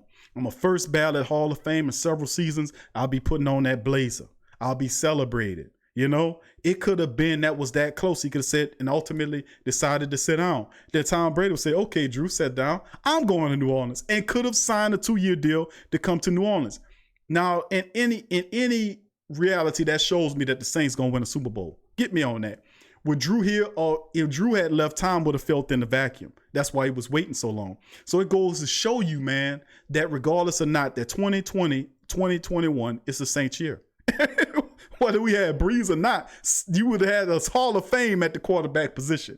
So that's my thought process on it. Real interesting. All right, let's keep it going.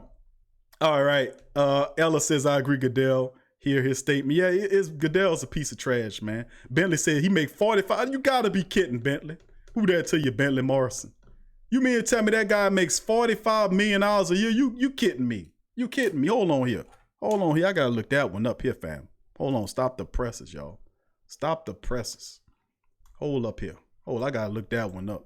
That one hit, that came across the spicometer on my mind. I was like, hold on here. Hold on. I got to stop and look that one up, brother. You talking about Roger the Chump Goodell. By the way, family, go to the Pro Shop. The link is in the description section, and get y'all the Chump Missioner shirts. Go and check it out. You know, they're a lot better looking than the clown shirts, but we have several different Chump Missioner shirts in the Pro Shop. Feel free to go in the link in the description section and get you a Chump Missioner shirt, because those have been pretty good. All right, let's see. Oh, look at, oh my goodness. We got to put this, hold on here. I got to find out if the man making that kind of money. I'm sorry.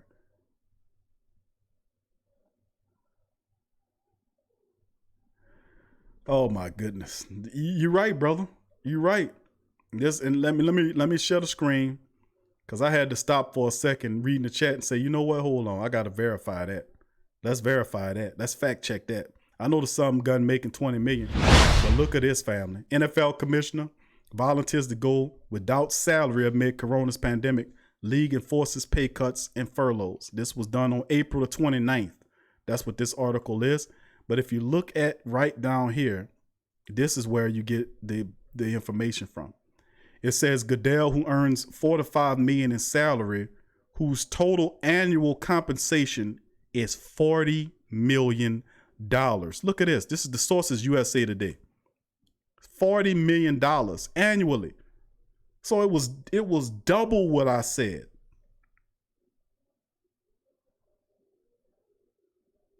That I'm struck dumb with that one.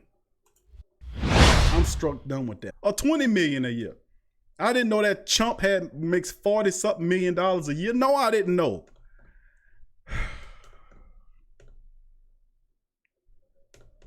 It's just horrible, man. That's just horrible to me. That's horrible to me. That's just horrible. I'm speechless behind that. Bentley said the man made $45 million a year. I thought it was 20, fam. I'm gonna be honest with you. That's horrible, man. That a piece of garbage like that make that kind. What does it say for you about your owners that got that kind of man sitting up there over your league and he the commissioner of the league? The players don't like him. The fans boo him out in public. But yet this scumbag is making $40 million, $45 million annually a year. Are you kidding me? Are you kidding me? Are you kidding me? My goodness, man. That's amazing. Oh, that's ridiculous, man. That's terrible, man.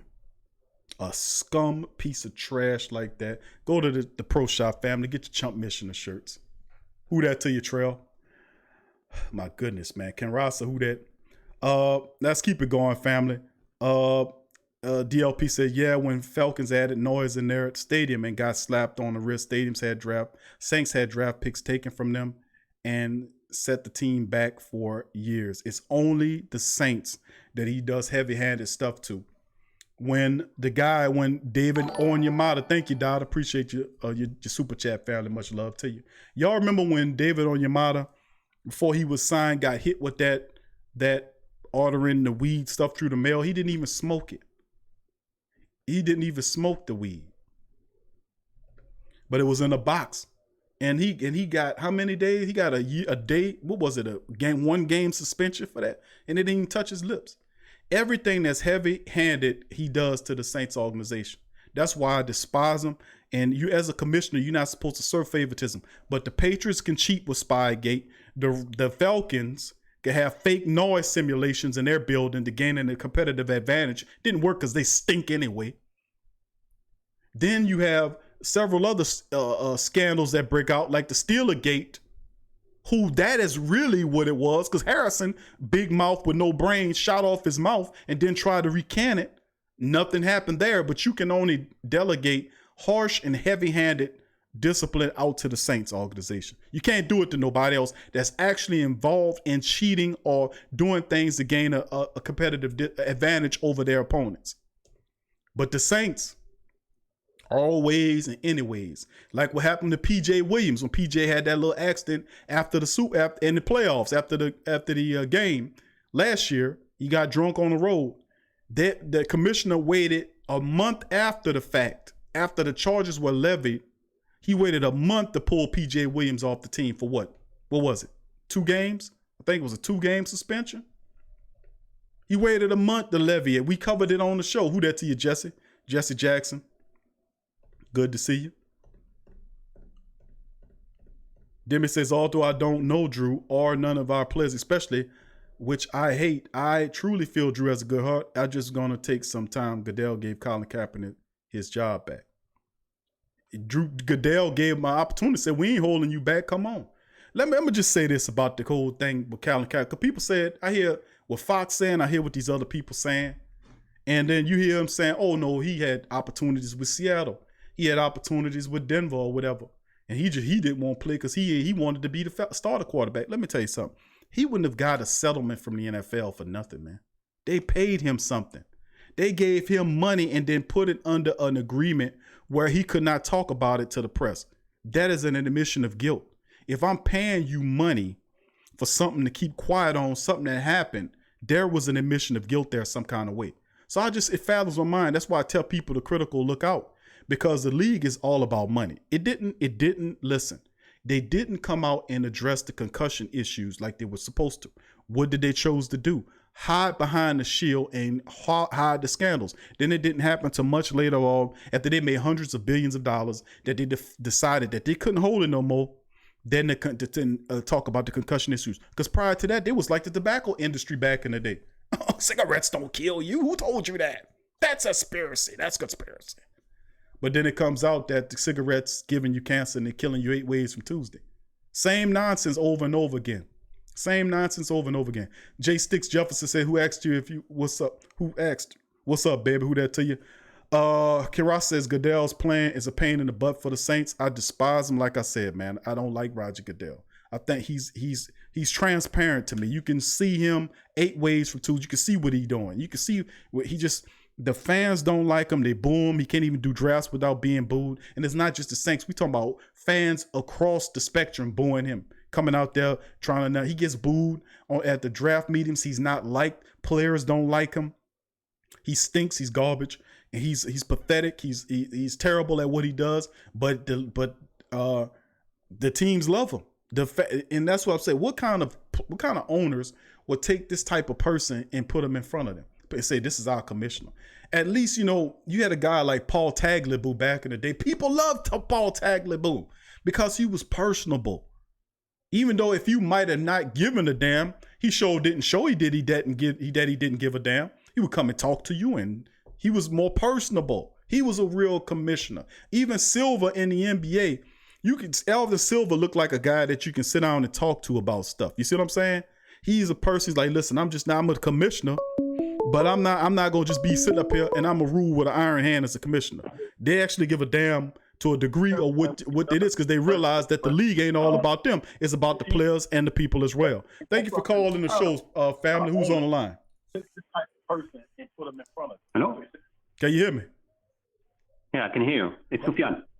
Okay, I say it again, brother. I can't hear your name. It's Sufyan. Oh, Sufyan. Oh, how you doing? Yeah. Who that to you, Sufyan? Good to see you. Good. Thank you for calling, man. Bro. Yeah, I want to chime in for what Goodell has done to the Saints. Sure, come on. I think yeah. Go ahead, Sufyan. I'm listening, buddy. Yeah, because I think he doesn't. The idea of what he's done to the Saints with the bounty gate and the how's the referee acting against the Saints, because actually he doesn't want to a small market to win the Super Bowl, and all is geared towards the Patriots, LA's that kind of I don't know how to say it, but all is rigged towards the big market, and the referee the refereeing that has happened against the Rams, that was really I would say rigged towards big markets for them, right, to win the Super Bowl. And from a public perspective, the thing is, the two best teams should make it there and play. That's my perception on it.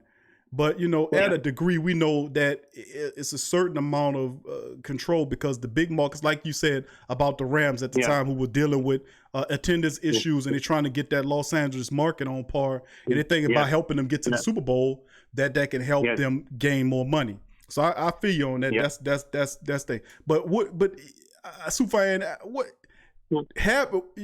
I just don't understand to a degree. Like, what's the mindset of having somebody like Goodell there? I mean, what do you think about that?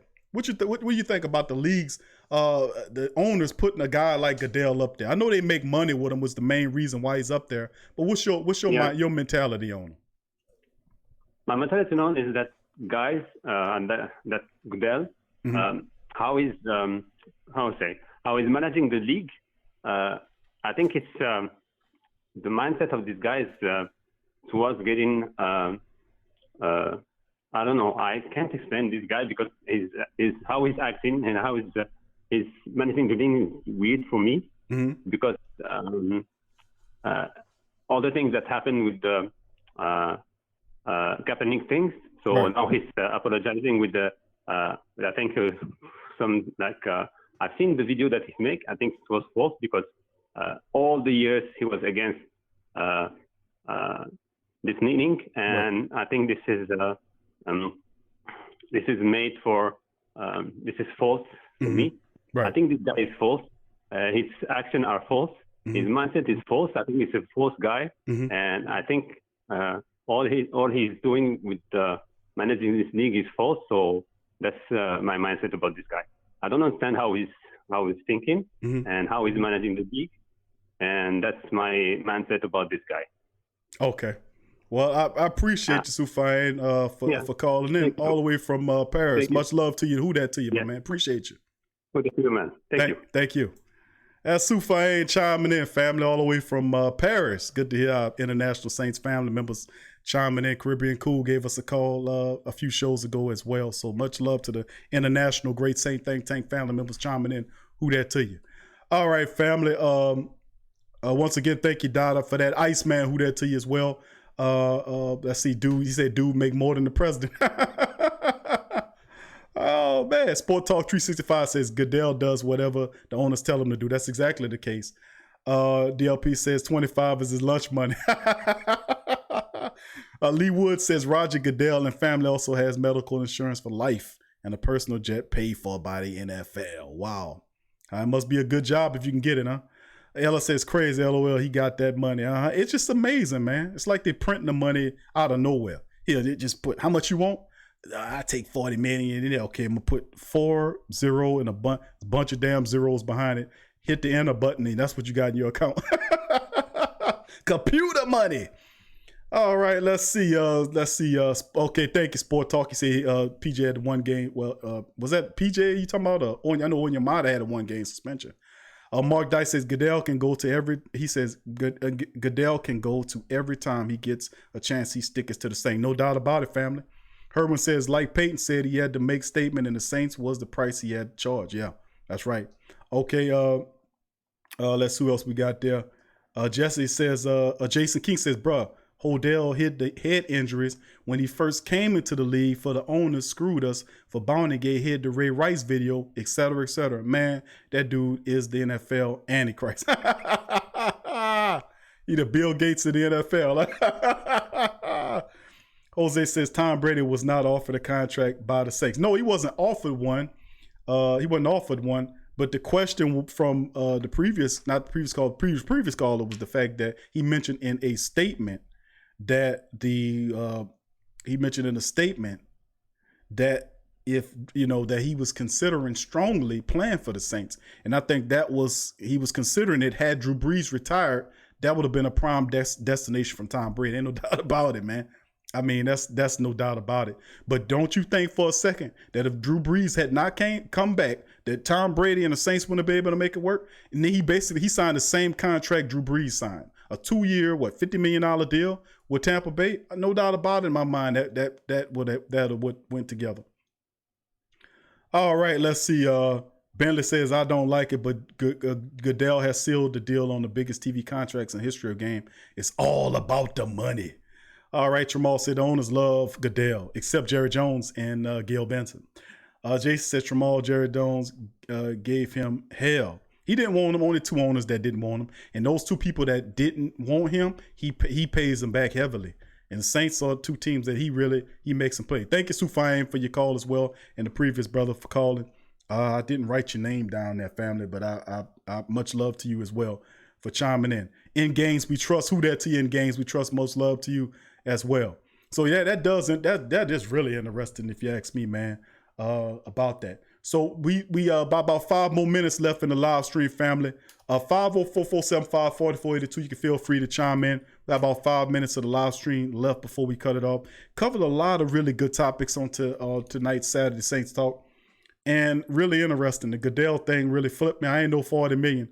I knew it was 25 million, something ridiculous like that. I ain't know it was 40 million. He made me quiet for a second. Till, who that to my dog Till in the building?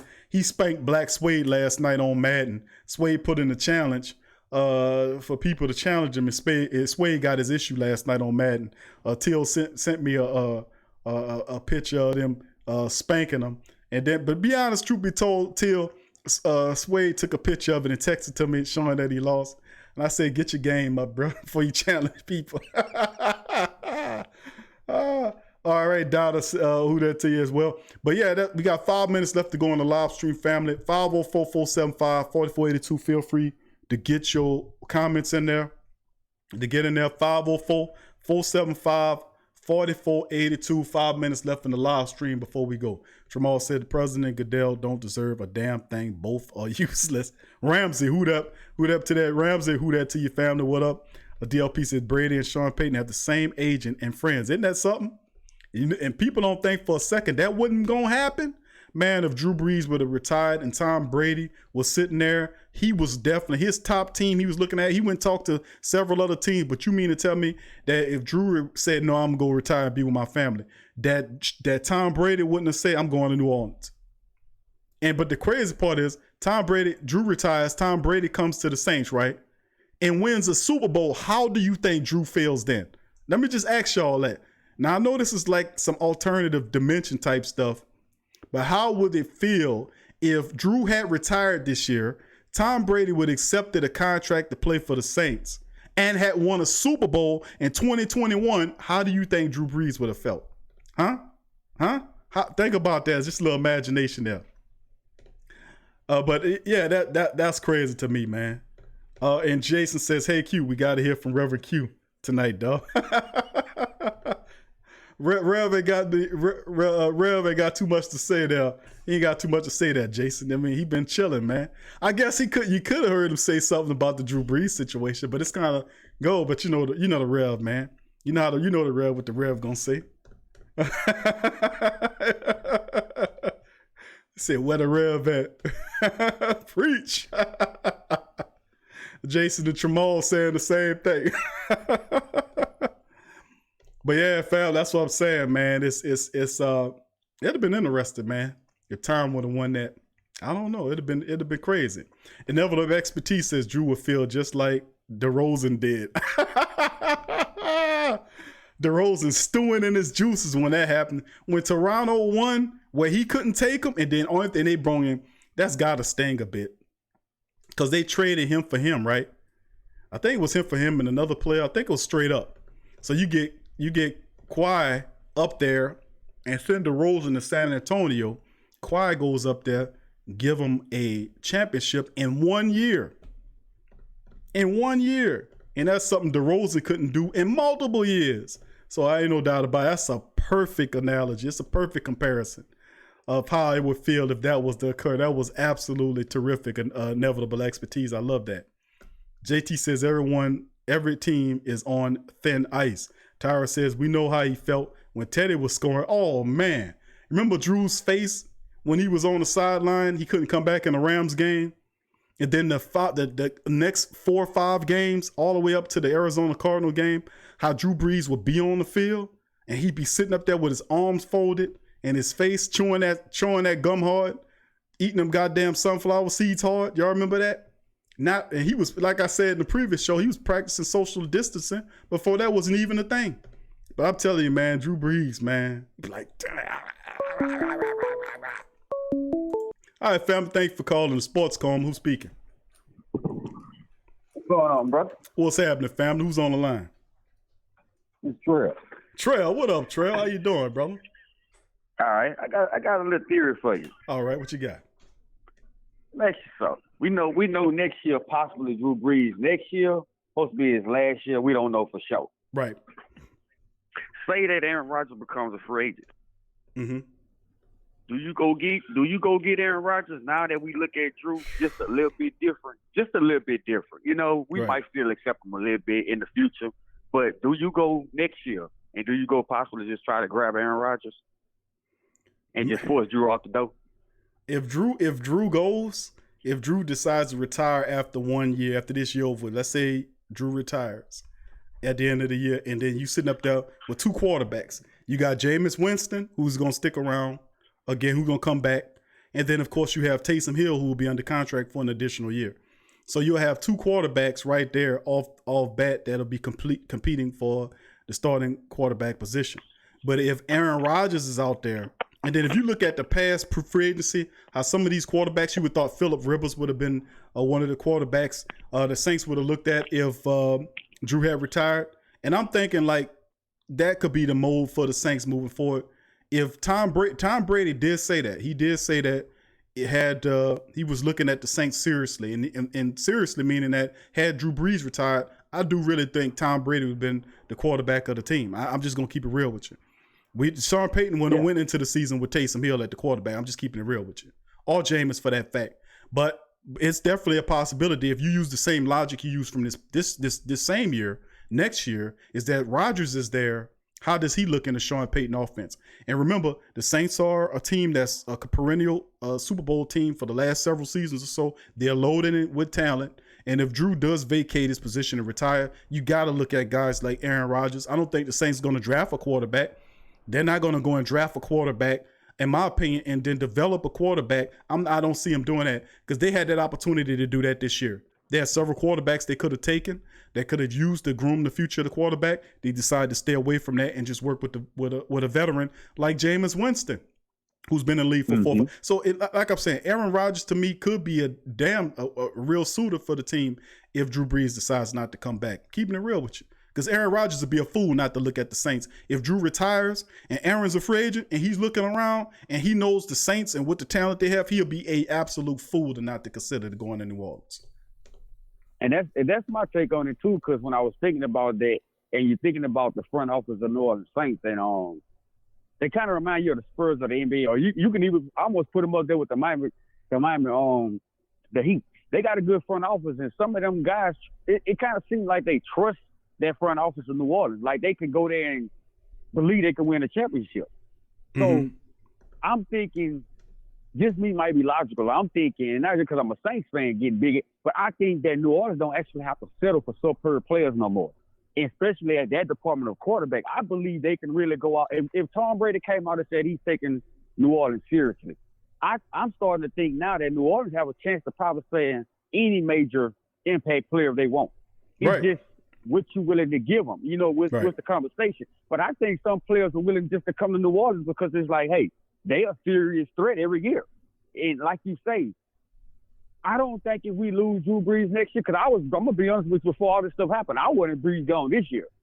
I wanted him gone this year, me. Right. But I'm just thinking, if he leaves, I don't think New Orleans will have a big drop-off like we expect them to have, even with the quarterback being the most important, position of the team. I think New Orleans could still kind of, I think they can get a quarterback and either mold it, but Sean Payton, I don't see him doing it. I see Sean going for a big name guy. I don't see him stepping for no guy he got to step there and play with for 2 or 3 years. This is my take, my opinion on it. Nah, Trell, you're absolutely right, bro, because if you think about it, Sean Payton signed that 5-year extension, which means that you mean to tell me Sean Payton, who's never in his head coaching career developed a rookie quarterback into a starter, will do it in the heat years of his contract. Remember, the thing is, if you Sean Payton, you're on a timer insofar as you won a Super Bowl back in 2009. That's 11 years ago, man. What the hell have you been doing for the last several seasons? And people say, well, Q, they cheating us. They cheated us out of the Rams game, Q. They did suspicious calls here and this, that, and the third. And I get all that. I hear you. But I'm saying still at a degree that in the Minnesota Vikings game, if you are a Super Bowl coach, you have to be able to take your team perennially to the big dance, was NFC Championship. Every year of the last several seasons for the Saints, especially the last 3 years, should have been NFC Championship games, at least. NFC Championship game, because that was the level of the talent of the team.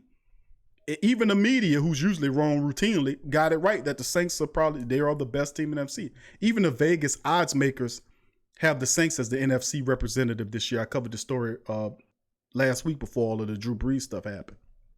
So you're right here. You're right on that, Trail. Is the fact that you're right. A lot of the people, whether they're Deshaun Watson, and I like that too, Deshaun Watson, whether it's him or Aaron Rodgers, any perennial guy, if Drew Brees steps away, there are a number of quarterbacks who are facing free agency are looking at the Saints. Tom Brady was doing it this year when he was looking at Drew Brees and they were trying to decide on what Drew was going to do. And if had Drew Brees said, I'm retired, you don't think one of them type of guys was going to take that position? They would be absolutely crazy not to think of New Orleans as a destination. They would have to. With Michael Thomas, Elvin Kamara, and all the talent that they have. You have Emmanuel Sanders on 2 years. If Jordan was extended out, you probably get you're gonna get Marshawn Lattimore, Ryan Ramczyk. You got a new, cheap, very good offensive line aside from Andrews Pete. The team know how to put money together. They know how to. They've been drafting undrafted guys well. I mean, drafting guys out of the draft well, signing undrafted guys very well, picking up key special teams pieces, working and moving contracts around, not paying a lot of people too much money every now and again. You get a screwy deal like what they did with Patrick Robinson or Nick Easton because there was a knee-jerk reaction. But the team then comes back maybe the same year or the next year and fix the irresponsible contract. But like you said yourself, I agree.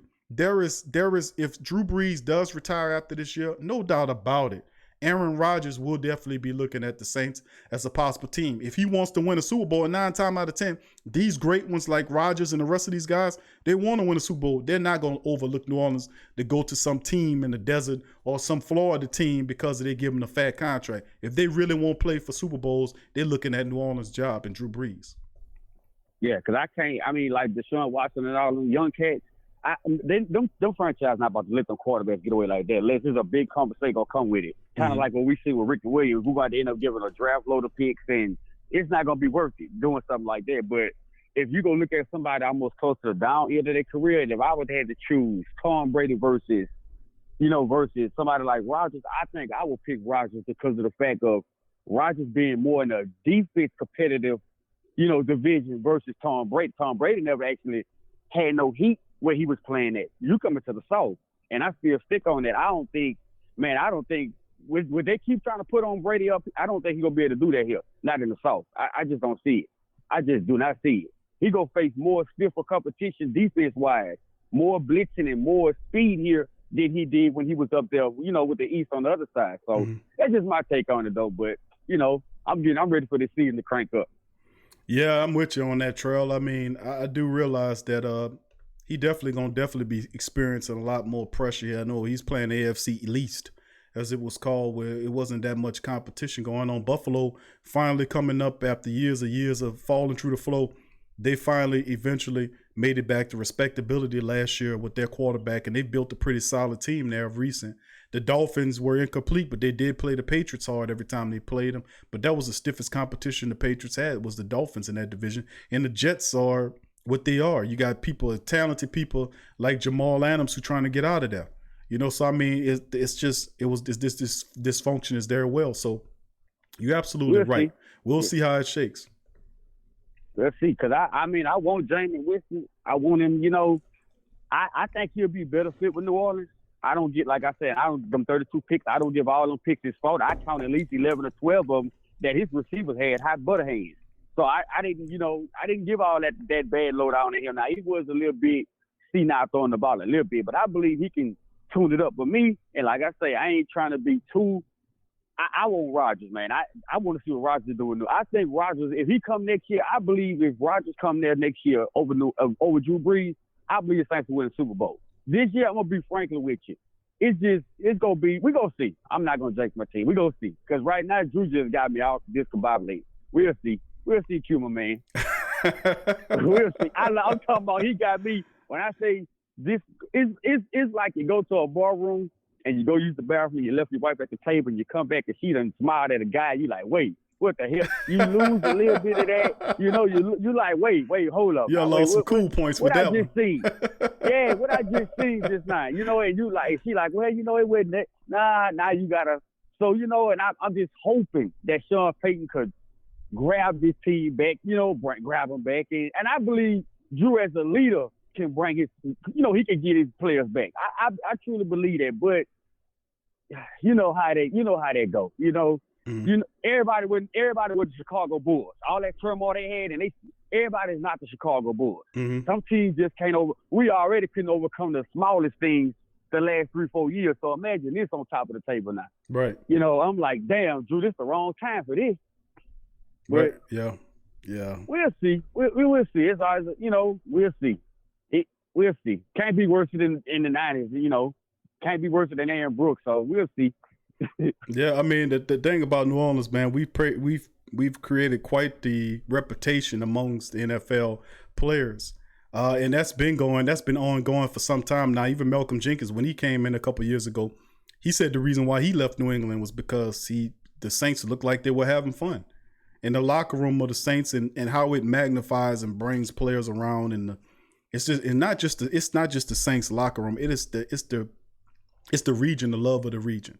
It's the love of the city. It's the love of the fan base. And you've had several players that play for several different teams that come to New Orleans and says no place like New Orleans. So it's an obvious difference in-house to how the city treats the players. I mean, not too many cities if they are lost in the rain will meet the players at the airport and in rain while the rain pulling down on them with signs telling them to keep their heads up, or meet them at the facility entrance point on Airline Highway as they go in with signs and it's pouring down raining, supporting the team. Not too many people do that, man. So I mean, it's the love of the fan base, the family base for its team is one of the main parts that's responsible for the love that how the team environment, the team locker room mindset. So I mean, I think a lot of the free agents have to look at New Orleans as a destination, especially if Drew gets up out of there. I don't see too many quarterbacks that are Hall of Famers who wouldn't like to occupy that seat and play in a wide open attack with the Saints. Yeah, so that's why I heard us talking about Clowney earlier. Man, if you want to win the ring, you gonna come to New Orleans. You gonna come because you know that the 49ers. Last year, they got to rebuild that. You can't always – it's hard to kind of rebuild back from what you did the previous year. So I'm not going to be sitting up here worried about that because that don't always just happen with a team like that. But right now, it's like we're in the driver's seat. And it's up to New Orleans. It's up to the fan base. It's up to the coaches. It's up to the players now to see, like, how we going to be able to get over this little where we just witness with our quarterback and just go straight. I truly believe we'll be okay. But – you never know till the season kick off. You never know. This is true. This is true, Trell, and we shall see, man. And like you said, you ready for some football, man. We ain't done yet. We ain't even close. We still got a little time left and a lot more of the stuff to happen with free agents coming in. And something tell me with the overall mentality of the team, we're going to ratchet it up a bit in terms of moving and shaking and getting some stuff done. I mean, it's been an eventful offseason to say nothing the least, man. And I'm just looking forward and anticipating what else we got to deal with. What's next? Hey, the only other news I want to hear is we signed Clowney. I'm good for the rest of the summer. Griffin. That's I'm right. I'm good after that. You're right. With Griffin, you're not a Griffin man, Trell? Only waiting. Oh no, I want Griffin. I wanted Griffin actually before Clowney, but I just heard with Griffin's situation, it's more of a he want to sit down with the team. He don't want to do the virtual. I heard he wanted to sit in and kind of do a face-to-face. He didn't want to do the virtual thing. So I think he's trying to do more of a feel for the team wherever he goes. Right. I think that's going on with him. But other than that, I think he's just one defensive lineman rusher away from a Super Bowl. That's it. As a Super Bowl, I believe if we can get that one rusher, I believe we're going to lay around there this year and we're going to do something that's special, that's going to be unique. And I'm up here in Atlanta, so of course you're going to hear these fans up here talking about, oh, they just gay y'all. No, you're going to see something unique out there. You're going to see something unique. I got to fight every day in the barbershop up in Fuzz down there in Louisiana. Every day I got to fight. But I think we're going to see something unique this year, especially if we get that extra defensive player we got. I think we're going to see something unique up here happen. I truly believe that. I agree with you, Trell. I think absolutely the case, man. The Saints lacking that complement. Effective pass rush veteran option opposite of Cam. I think that's probably the centerpiece. If you say, well, Q, give me two things that you would like to see before the season's actual start, and I would tell you that complement edge rusher, a Clowney or a Griffin, either one of those guys, Clay Matthews, Marcus Golden, some guy like that's competent, and then maybe another veteran cornerback that can give some of the some more competition to the position, whether it's Logan Ryan or DeQuise Denard or whoever.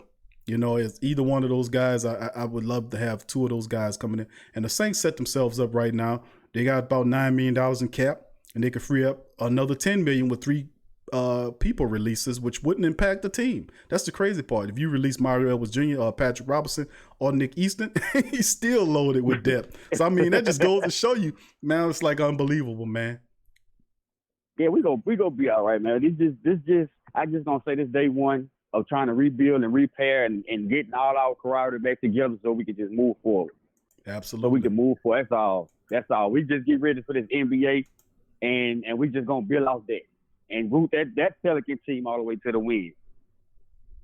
Yeah, you're right, bro. That's what it come down to, man. We are two team city. We got the Saints coming in, the Pelicans eventually going to get going, and we'll cover that on tonight's show on Pelican Post Game Report, family. If you aren't subscribed to the Pelican Post Game Report, feel free to please look in the link in the description section. I think they put the link to the Pelican Post Game Report in the description link if you want to hit it.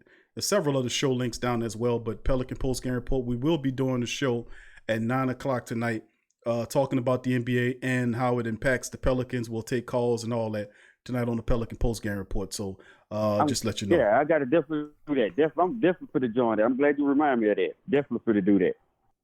All right, Trell. I appreciate you giving your analysis, my brother. I appreciate the call, man. Who that to you and be safe out there in Georgia? Okay, who that, brother? Who that? All right, that was Trell Hatch. Much love to Trell. Thank you for calling, my friend. All right, family, go over a few more of your comments and give a few shout outs here, family. Let's see what we got here. Let's see here. Who that stop off here? Okay. Joe Gidry. I see you, Joe. Who that to you, Joe? Joe Gidry. Garrett Caraway. Good to see you, Garrett. Been a minute, man. Says sometimes you can leave. He says sometimes you can have all the weapons on your team and don't know how to use the player to their strengths. That's true, Garrett. Thank you for that. K. Dot Savage Gaming. Who that to you, K. Dot? Good to see you. Appreciate you joining the chat. Verlin. Who that to my dog Verlin Casey in the building as well. Big ups to him. Let's see who else we got chiming in later on in the live stream. I think that's everybody so far. If I haven't called you out, give me a who that. Okay, Debo the God. I see you, Debo. Who that to your family in the chat as well. What you say that, Debo? He says, I want Cam Newton low key if it's not Jameis. Okay. He said, I don't want to start Taysom. I got you. Let's see. K. Savage Gaming says Winston might be good now after the surgery. I don't know too much about the offense. We lose on defense. We need that defensive end. That's it. I'm agree with you. Defensive end will capsulate it for the Saints and put them over the edge in my book. It's the only really glaring weakness because everything else is a committee approach. Because you're saying, what about Davenport, Q? And I know Davenport, but you got to look at Davenport like you would look at Alex Anzalone. He's showing you a history of a player who can't be relied upon. And he's really just playing a situational pass rusher minutes and snappage right now. So in my opinion, why not play around with a guy like that? Just go out and get a veteran. And you have several veterans that's within your price range that you can bring on the team right now. And it just bucks my mind. They say, well, Q, the Saints aren't looking at, they don't think defensive end is an issue. That's not true. We said that before the season ended, but this year we've seen they try to address it by a committee approach, as you could tell. Talking to Javion Clowney lets me know that the Saints are looking at it and saying, man, we had another end on that side. Do you not understand? We could drop everybody in the coverage and just make everything so easy. You have the money. It wouldn't be a different thing if you're the New England Patriots and you had less than $1.5 million in cap. You sitting up here with $9 million in cap, and then you could free up another additional $10 million in cap with the release of several non-key personnel. Nick Easton, Mario Elwes Jr., and Patrick Robinson. And then you could bring in cheaper veteran. You could find a veteran that's out there that's a pretty good veteran that's better than Patrick Robinson that's out there right now. Denard, to me, is better than Patrick Robinson. You know what I'm saying? You look at a guy like Morris Claiborne. He's a guy that you could say is on Patrick Robinson's level or better. So, I mean, there's several options that are cheaper than him and are better than Patrick Robinson that's available out there in free agency. And the fact that's what I'm saying, I keep going back to Griffin because Griffin is where you will look at an effective pass rusher. I mean, and if you need any more proof, the dude tears you up every time he plays. To me, it's a no-brainer to me. And even if you need to meet him face to face, well, people are moving around now. Let's just make a goddamn stuff happen. And like you dealing with people that's making food stamps, or they living off food stamps. These are multi-millions of dollars. Get your ass on a private plane, get down here and make it shake. That's all. The bottom line. That lets you know if you're serious about winning Super Bowls, you come to New Orleans. Bottom line. Ask Jameis Winston. And ask the rest of these guys taking cheaper pay to play for the Saints. It make only the best sense in the world for Jadeveon Clowney to come down here because it increases his value next year. You win a Super Bowl ring, you play in the position opposite of the best end. You playing on the other end position. You ain't the best end is Cam. You playing opposite of Cam as a compliment. So nobody gonna be calling upon you and put no pressure on you to do nothing like they would have if you'd have signed that deal in Cleveland. So you get to have you sit on the opposite side, a compliment to Cam, and then you get a portion of your money. Then you go back to free agency next year, and you can demand that with a Super Bowl ring on your arm. On your finger. It makes perfect sense to me. What y'all guys thinking about? I don't know. I don't get that. All right, big ups to the family members chiming in here. Let me go down the line here. Vance says Boondocks is about going to heaven, realizing God's smoke. Boy, could you imagine if you did that? He says it's like going to heaven and realizing, going to heaven then seeing God smoke a crack. Oh my goodness, like, God, what are you doing? He said, I thought you knew. No, not. That's like, you be like, oh my goodness, it'll just crush you. It'll crush you. Some people can't even capitulate that. Oh man, that's like the Star Trek. If you remember what was it? The Final Frontier in Star Trek when they was in search of God. I knew sooner or later they was gonna do a movie like that because I remember like you going out in space and what you looking for. They had an episode, the movie when they actually met. It wasn't really God. It was some dude that was a powerful being that was trapped on a planet pretending to be God, and they went there and and he said, I want to show you pain or whatever it was. I remember Tupac stole that intro from one of my favorite songs, So Much Pain, from that movie. But, it wasn't really him. It was just some guy trapped on there, a powerful being trapped on there. It's almost like the Q from Star Trek, The Next Generation, how he be screwing around with people.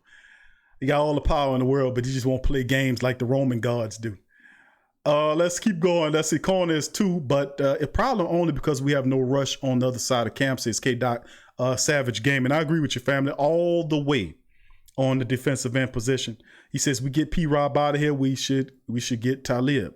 And like I said, a lot of these guys are going to come at they ain't going to come at a premium in terms of a high pay. When you play for the Saints, you're going to take a slightly lesser deal because you realize that it's a part like, okay, y'all need me, so I'm gonna give you all of this money. No, the Saints are not gonna pay full value for you to come here when they know that you're just gonna be a complimentary piece. I ain't no way in the world I'm paying Clowney $15 million or $18 million to be a compliment to Cam. You ain't even the best defensive end on this team, bro. I'm signing. You're gonna be the second. I'm not paying you number 1 money to be a number 2. That's what people need to see in their head. See, like Cam is the man, dude. That's why he got the chunk of change. We paying him. He's the best defensive end on his team. You're going to be a compliment, and more than likely, if they did bring Clowney aboard, he would then be, his minutes would be moved back and forth between him and Davenport, so that you can keep those 2 guys who do have injury histories relatively healthy, because you would need both those damn guys when the playoff comes. We got to keep the pass rush going into the playoffs. Verlin says, making this paper, being entertained by the fan, what it do. All right, Verlin. Jamie Doyle, who that to you, Jamie? Good to see you. Van Wall says, I got to fight every night to prove my love. Caribbean Cool says, like you said, Q, that's easy work for Clowney. I agree with you, family. That's exactly what it is. It's easy work. Of course, you're not going to get a man 15 to 18 million to be the second best pass rusher on your team. That would be a stupid GM doing that. That would be a stupid Houston Texan GM move. And we don't do stupid Atlanta GM moves here. And I can land a lot of stupid GMs in the NFL. But this is not a stupid GM Texan move. This is not a stupid Atlanta GM move. If you get Clowney's going to get second tier money because he ain't going to be I'm not paying you that kind of money to be a number 2. But then the fact of the matter is that you know who you come. You coming to a Cadillac, baby. You ain't riding on the bus. You riding on a Cadillac to the Super Bowl. It's a different experience. All right, K. Savage Gaming said that's who I think we should get also, plus more experience at the position and not asking much of him. Thank you, family. All right, Tramal says, can we throw in PJ to get cut? We can. PJ will get you $2 million. Mario Edwards Jr. will get you $2 million. And Nick Easton will get you $5 million. That's 9 right there. On top of the 9 that you have there would put you in the realm of 8. Oh my goodness. Imagine having that kind of money this late in the free agent cycle to be able to make plays. They can chop 3 guys off and get additional $9 million on top of what they got. Saints are in a position of absolute splendor in terms of the cap numbers is explained. All right, Lee Wood says, recall the original Trek and they meet the Greek god Apollo. See, you going real back in the 60s. See, that's my father was a Star Trek man. I don't remember all the episodes because he had tapes and tapes of them. My favorite episode of the old Trek was the Doomsday Weapon. When you had that, with the Commodore crazy ass got on the ship and took over. He was trying to run the ship and to go and kill the Doomsday Weapon. That was one of my favorite episodes, the Doomsday Weapon. And then the other one when they fought with Jim Kirk, he fought the Lizard Man on the rock planet, and that was so corny and but that was high sci-fi back in the day. Sufyan says yes, and number 1, Nick Underhill said last year he played 90% of the snaps. We need to reduce this number so he can be fresh for the playoffs. Thank you, Sufyan. Trail says, what was the link again, Big Q? You talk about for the Pelican post game report, Trail. It should be in the base, or just go into the search engine on YouTube and put in the Pelican post game report, and it should pull up. But the link should be in the description section. If you scroll in the description section and go down, you'll see a bunch of show links at the bottom there, and it should be linked right there. I think they put all those links in the description section for the convenience of people who wanted to find them. Yeah, so there you go. All right. Dada says, I agree, but the D-line was banged up a lot, even with Trey Hendrickson was also. Sufyan says, number 1, Davenport was amongst top 5 in time to getting to QB. He's a monster. No doubt about it. I think Davenport's a part of it, but I don't know if you want to rely on that. I mean, we need the insurance. Like many people wouldn't get in their car and drive around the interstate with no insurance. If Davenport goes down, who's the insurance policy to effectively keep the pass rush going? And I say that because the last 4 games of the regular season, you've seen a significant reduction in sackage that was contributed by the Saints defense. And that was in part because when Davenport exited with his injury, Cam was hurt around the same time. And when that happened, those 2 dudes were impacted by injury. You've seen the sacks go down like that. And we cannot have that. You got to have, and that's something that I'm hoping the Saints learn. That's right, Scoob 2, New York Giants, stupid moves to stupid GM moves. Saints don't do that. Smart contracts, smart drafting, even smarter undrafting signings, and bringing key personnel to the team. Emmanuel Sanders is a perfect fit. Malcolm Jenkins is a perfect fit in terms of what you're going to bring on the back end of defense. Both guys represent experience in the playoffs and a calming effect on younger teammates. They've seen it all. They've been through it all. They've won championships. They've been to the Super Bowl. That's what I like about those veteran moves. Then the undrafted, the second tier layer signings of guys like Ty Montgomery represent 3 facets that the Saints all need play from: special teams, running back, wide receiver. James Hurst signing at tackle and guard. The Jameis Winston who can learn behind, so Taysom can do his thing.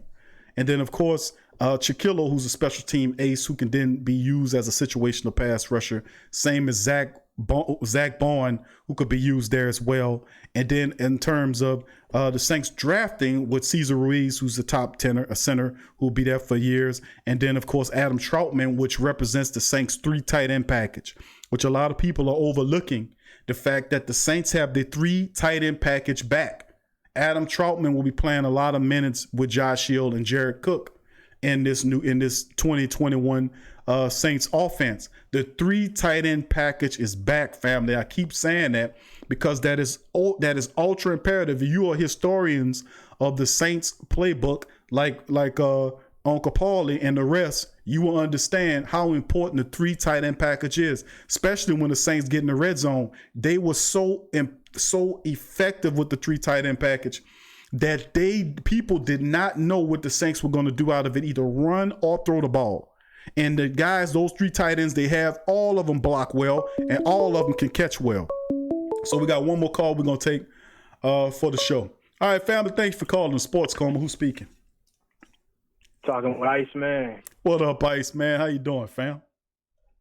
I'm doing pretty good, man. Can you hear me? I can hear you perfectly, my brother.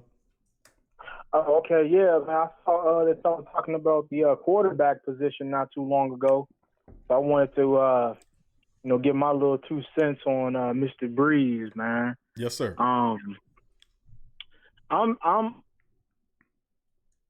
It was Trail that said it. But I've been campaigning for Mr. Brees to take his last hoorah. I think it's kind of odd that Sean Payton doesn't want to,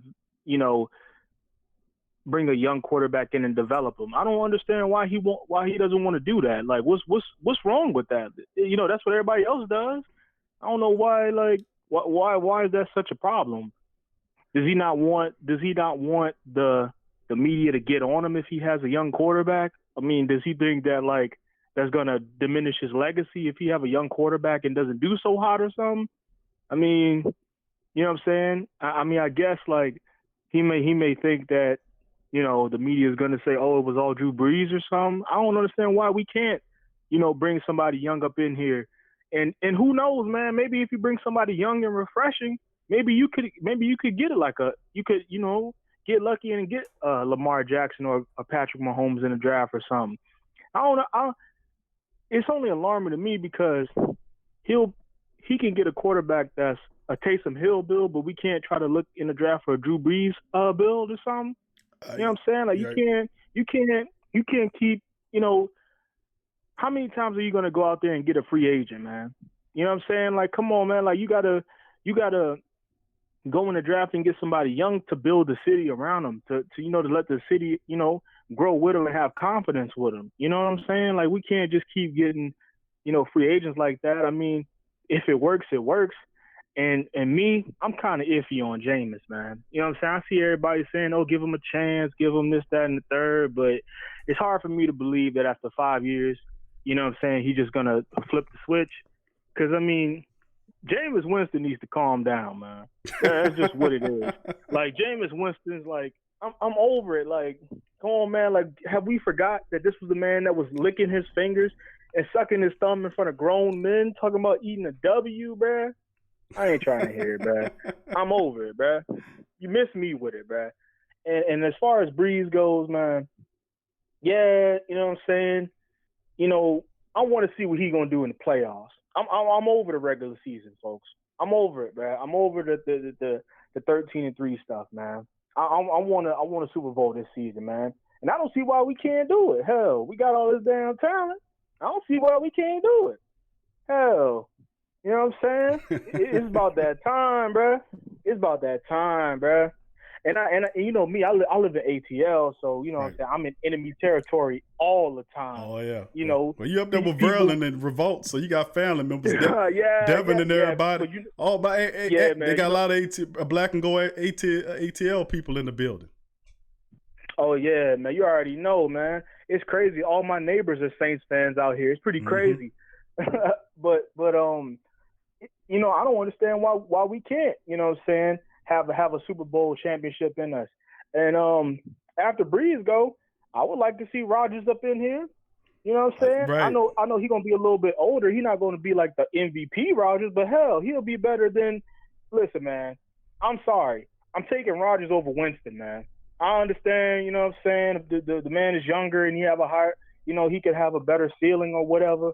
I'm taking Rodgers over Winston, But hey, that's my only, thing about Sean Payton. Run the football and let's see if we could get a younger quarterback in here. Let him embrace the city, get his feet wet and stuff like that, man. Because that's just how you're gonna have to do it, man. Like, not all of the free agents are always gonna be good all the time. And every year, you're not gonna be able to go out and get a free agent quarterback because some other team is gonna be worse than the Saints. You know what I'm saying? Right. The Saints have been a model of consistency for the last 3 years. So, and with the talent we have, I don't see that slowing down no time soon. So, I mean, you're going to have to pay these guys. Yep. You know what I'm saying? Everybody, you ain't going to be able to get everybody for pennies on the dollar. You're going to have to pay these players. So you're going to have to get a young quarterback in the draft eventually that's going to come in on a rookie deal and be able to hold his weight. But you know what I'm saying? I don't know why Sean Payton won't do that. Yeah, I'm just going to get back in the chat, man. Thanks for taking my call. All right. Appreciate you, Ice, man. Who that to you, fam? Who that?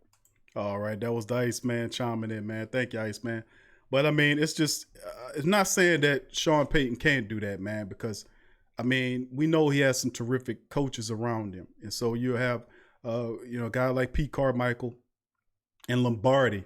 Lombardi is really the QB coach. So they have some pretty good offensive-minded guys around that can help him develop a young quarterback. I think the mindset of the team when you sitting on top of the pile is that most veteran-minded coaches believe that rookies represent losses. They really do, especially in the playoffs. Rookies represent losses, and that has been a clear case if you think about a guy like Marcus Williams, who was a rookie in that first year with the Minnesota Miracle. But they do believe, and that's an old saying, that rookies represent losses in playoffs. So I think a lot of times the coaches, when you're sitting on top of the heap and the top of the pile, you as a coach saying to yourself, why, we could bring a young guy along underneath the guard like Taysom. Taysom's a little different than most because even though you see a guy like JT Barrett, who the Saints like, but they don't like him enough to keep him consistently on the active roster. But you get a Taysom Hill, and Taysom Hill stays on the roster not because of his QB play. It's because of everything he doesn't do at the QB position, running back, tight end, special teamer, kick return, punt return. The guy is basically a utility man, and that helps him stay on the team. And that spurred another utility guy in terms of Stevenson. So I'm thinking Sean Payton would rather. And then the truth is, too, the consequence, your situation. The Saints are a team that have a lot of pieces in place for a certain window of time. Why would we then let that time go to develop a young quarterback when you can get a veteran? Because you're going to keep getting veteran quarterbacks that are really good. That'll be free agents. When like Drew has a 2-year deal, they're saying he'll take a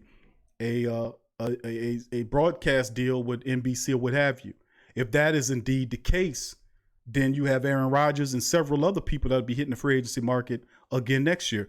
And the mindset of a lot of older veteran quarterbacks is the fact that they want to compete right now for a championship. And I think that's the mentality that Tom Brady had when he left New England.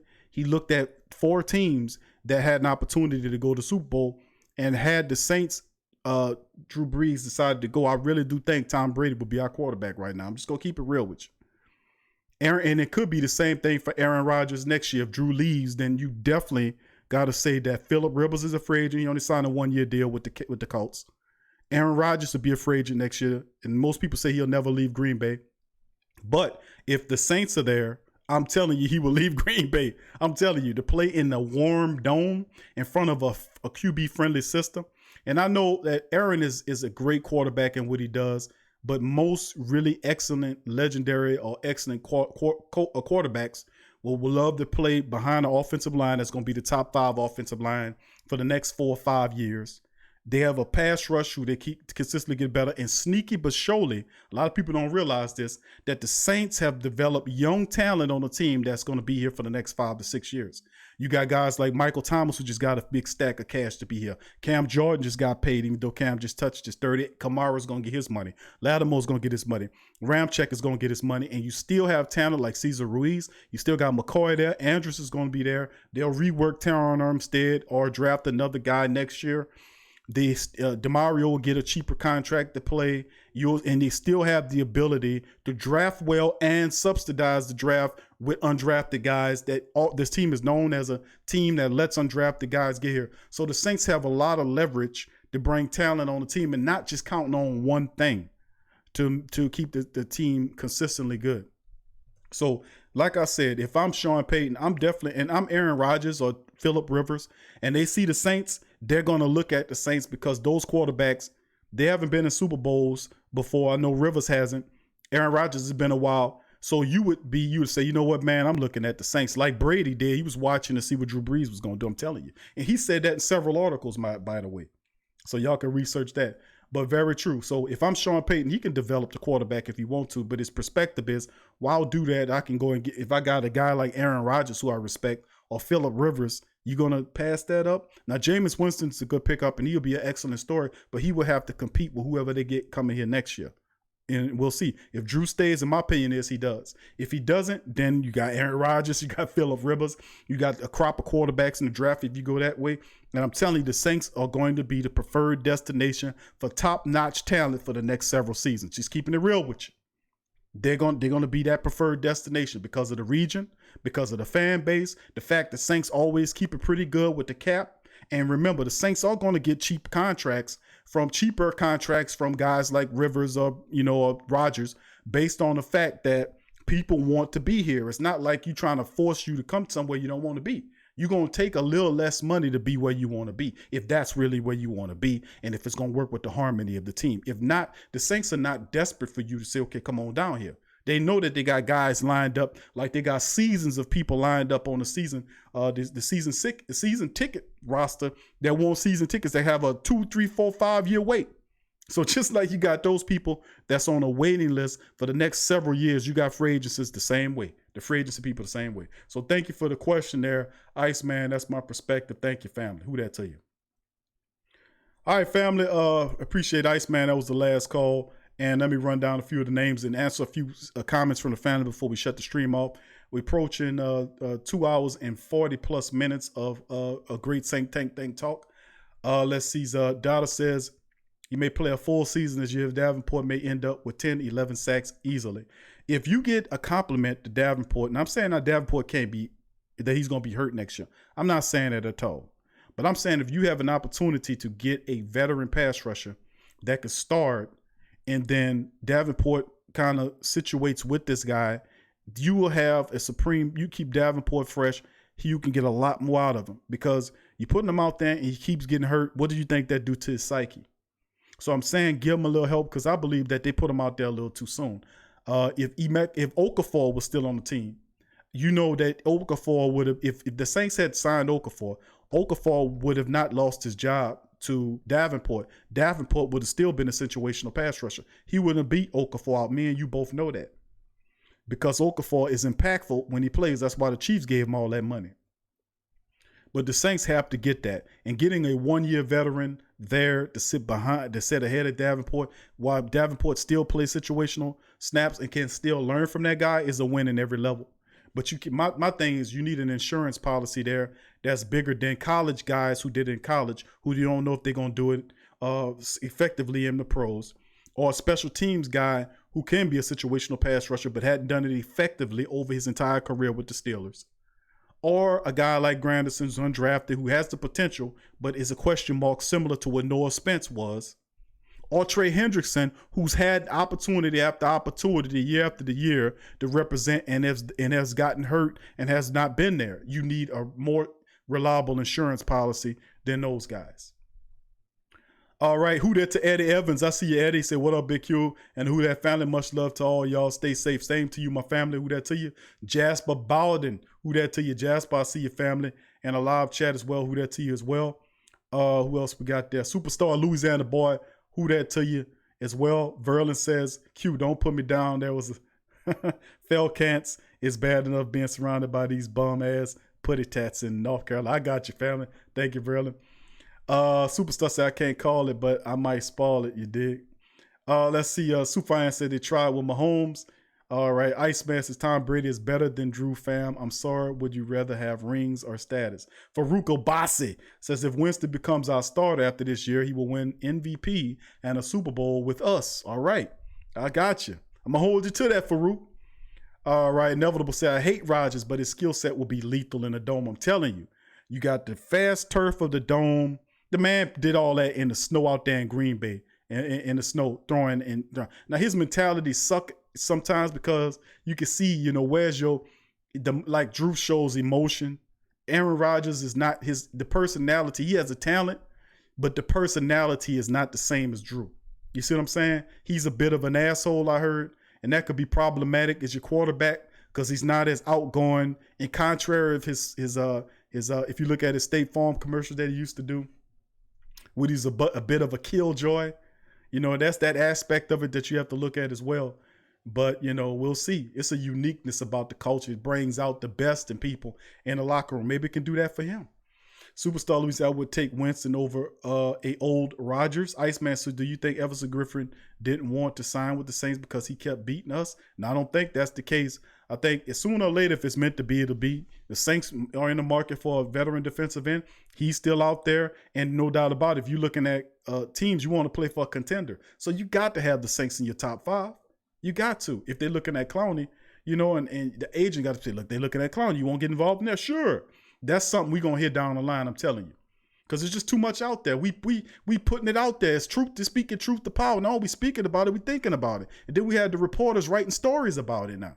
You know, and they put out this Everson Griffin link to the Saints that originally wasn't there. But you can speak things into existence. We do that all the time, family. I see that happen a lot to us.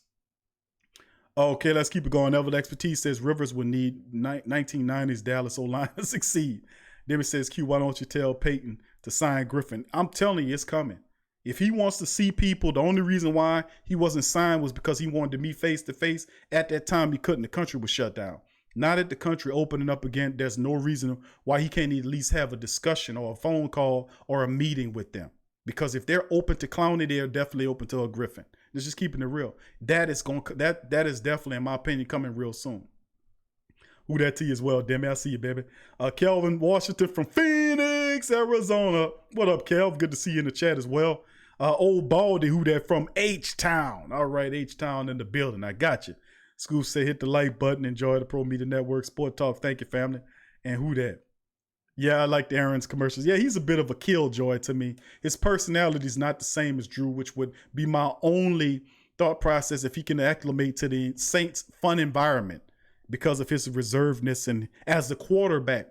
Because you've had a fun, outgoing quarterback for at least 10 plus years. Drew Brees did out here. The only time Drew wasn't in there, you had Teddy Bridgewater, who's a pretty good outgoing guy as well that people love to play for. So, but to have a kind of killjoy or person like Aaron Rodgers mentality would be something. So I kind of like Phillip Rivers more than that because Phillip Rivers is crazy. He's an outgoing guy. You know, I know he can help. And he can't really struggle that much. That's true. But the Saints offensive line is going to keep quarterbacks clean, man. Heavy C. Henderson, who that to you? Heavy C. I see you, family. Good to see you in there. Thank you, K. Dot. K. Dot Savage Gaming. He said, good show, fam. Keep them coming. Thank you. Appreciate you, family.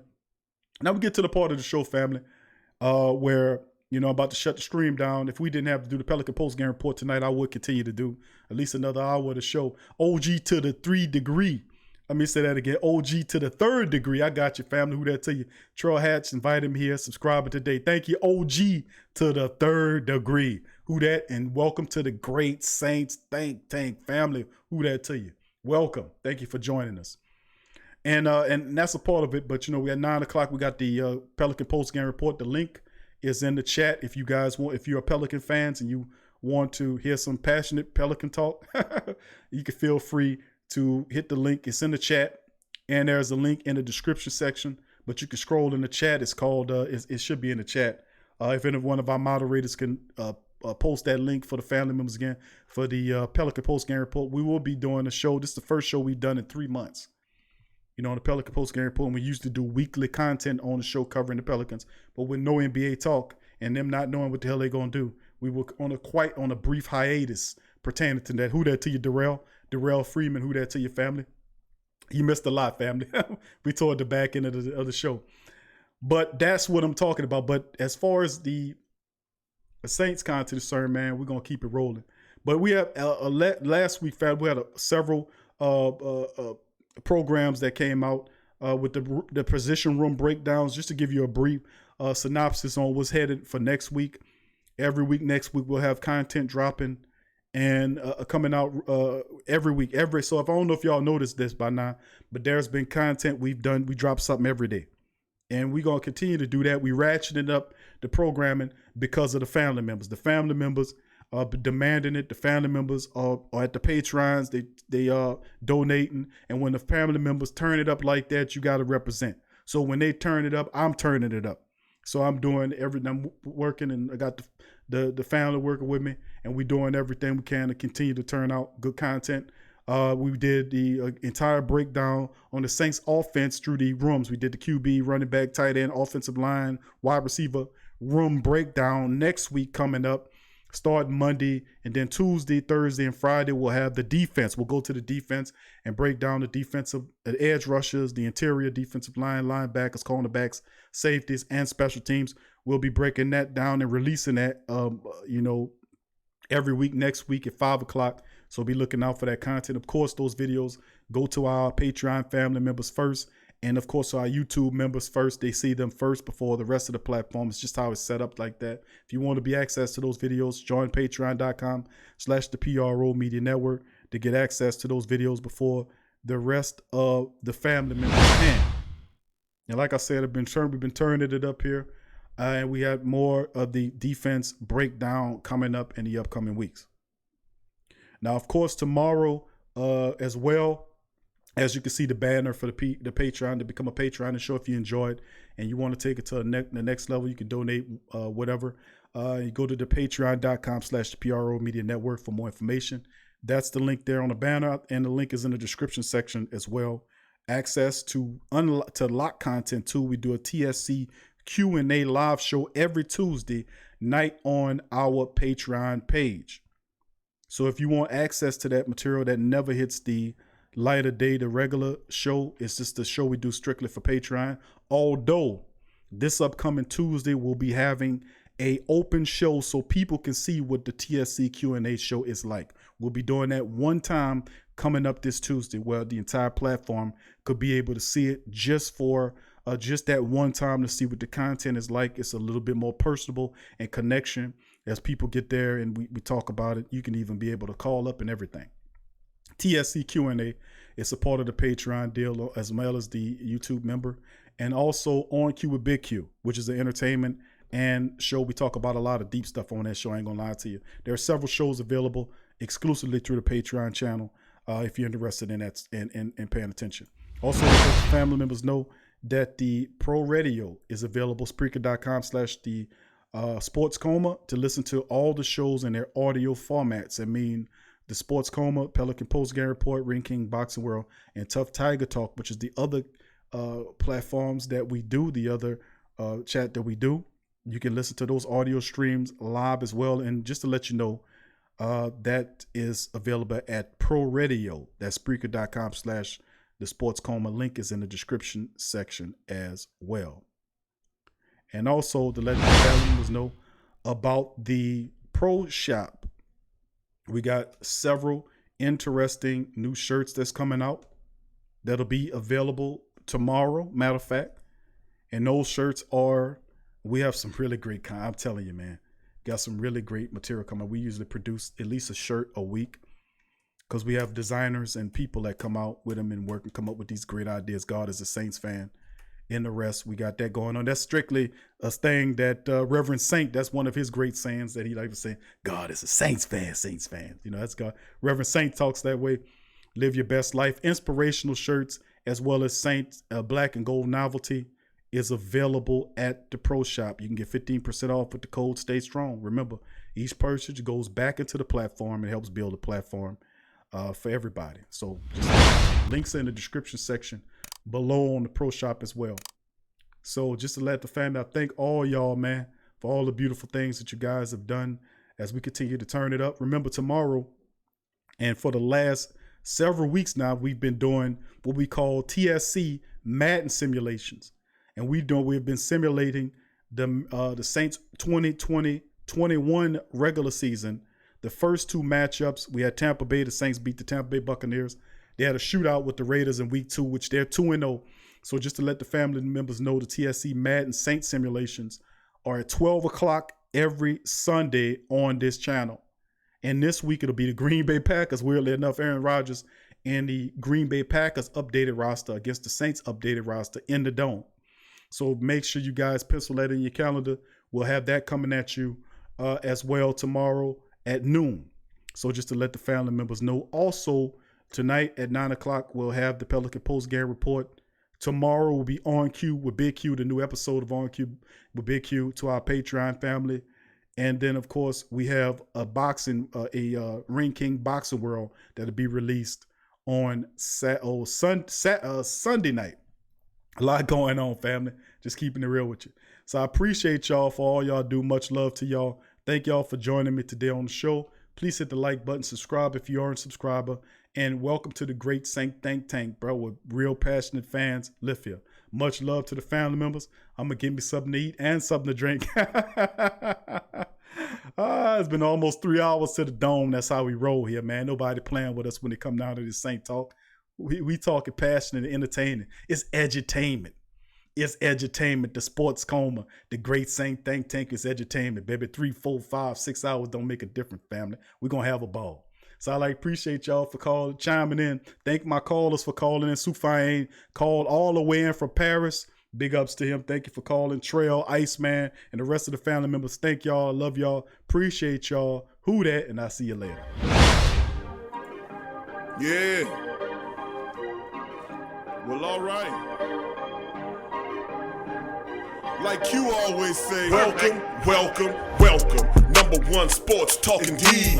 We ain't like the Falcons, we won't blow the lead. Look, all we talk is who that, who got cut and who back. Rookies and the vets, players you should look at. It's the Sports Coma, you don't wanna miss it. Got the pre-game, party, post-game statistics. Get a visit from Sway, maybe DC or 5. It's the hottest thing smoking, Big Q and the guys. Go to YouTube Live, make sure you subscribe. Interviews inside the Saints locker room high. Talk to Drew, Jordan, Zach, Peyton, New Orleans, who that nation. Best believe when I say we bleed gold and black. Ain't a miracle or rivalry could ever hold us back. No, Beastquake, Bounty Gate, let the truth be told. It's the Sports Coma, all we know is say Super Bowl. Yeah. You're listening to the Sports Coma.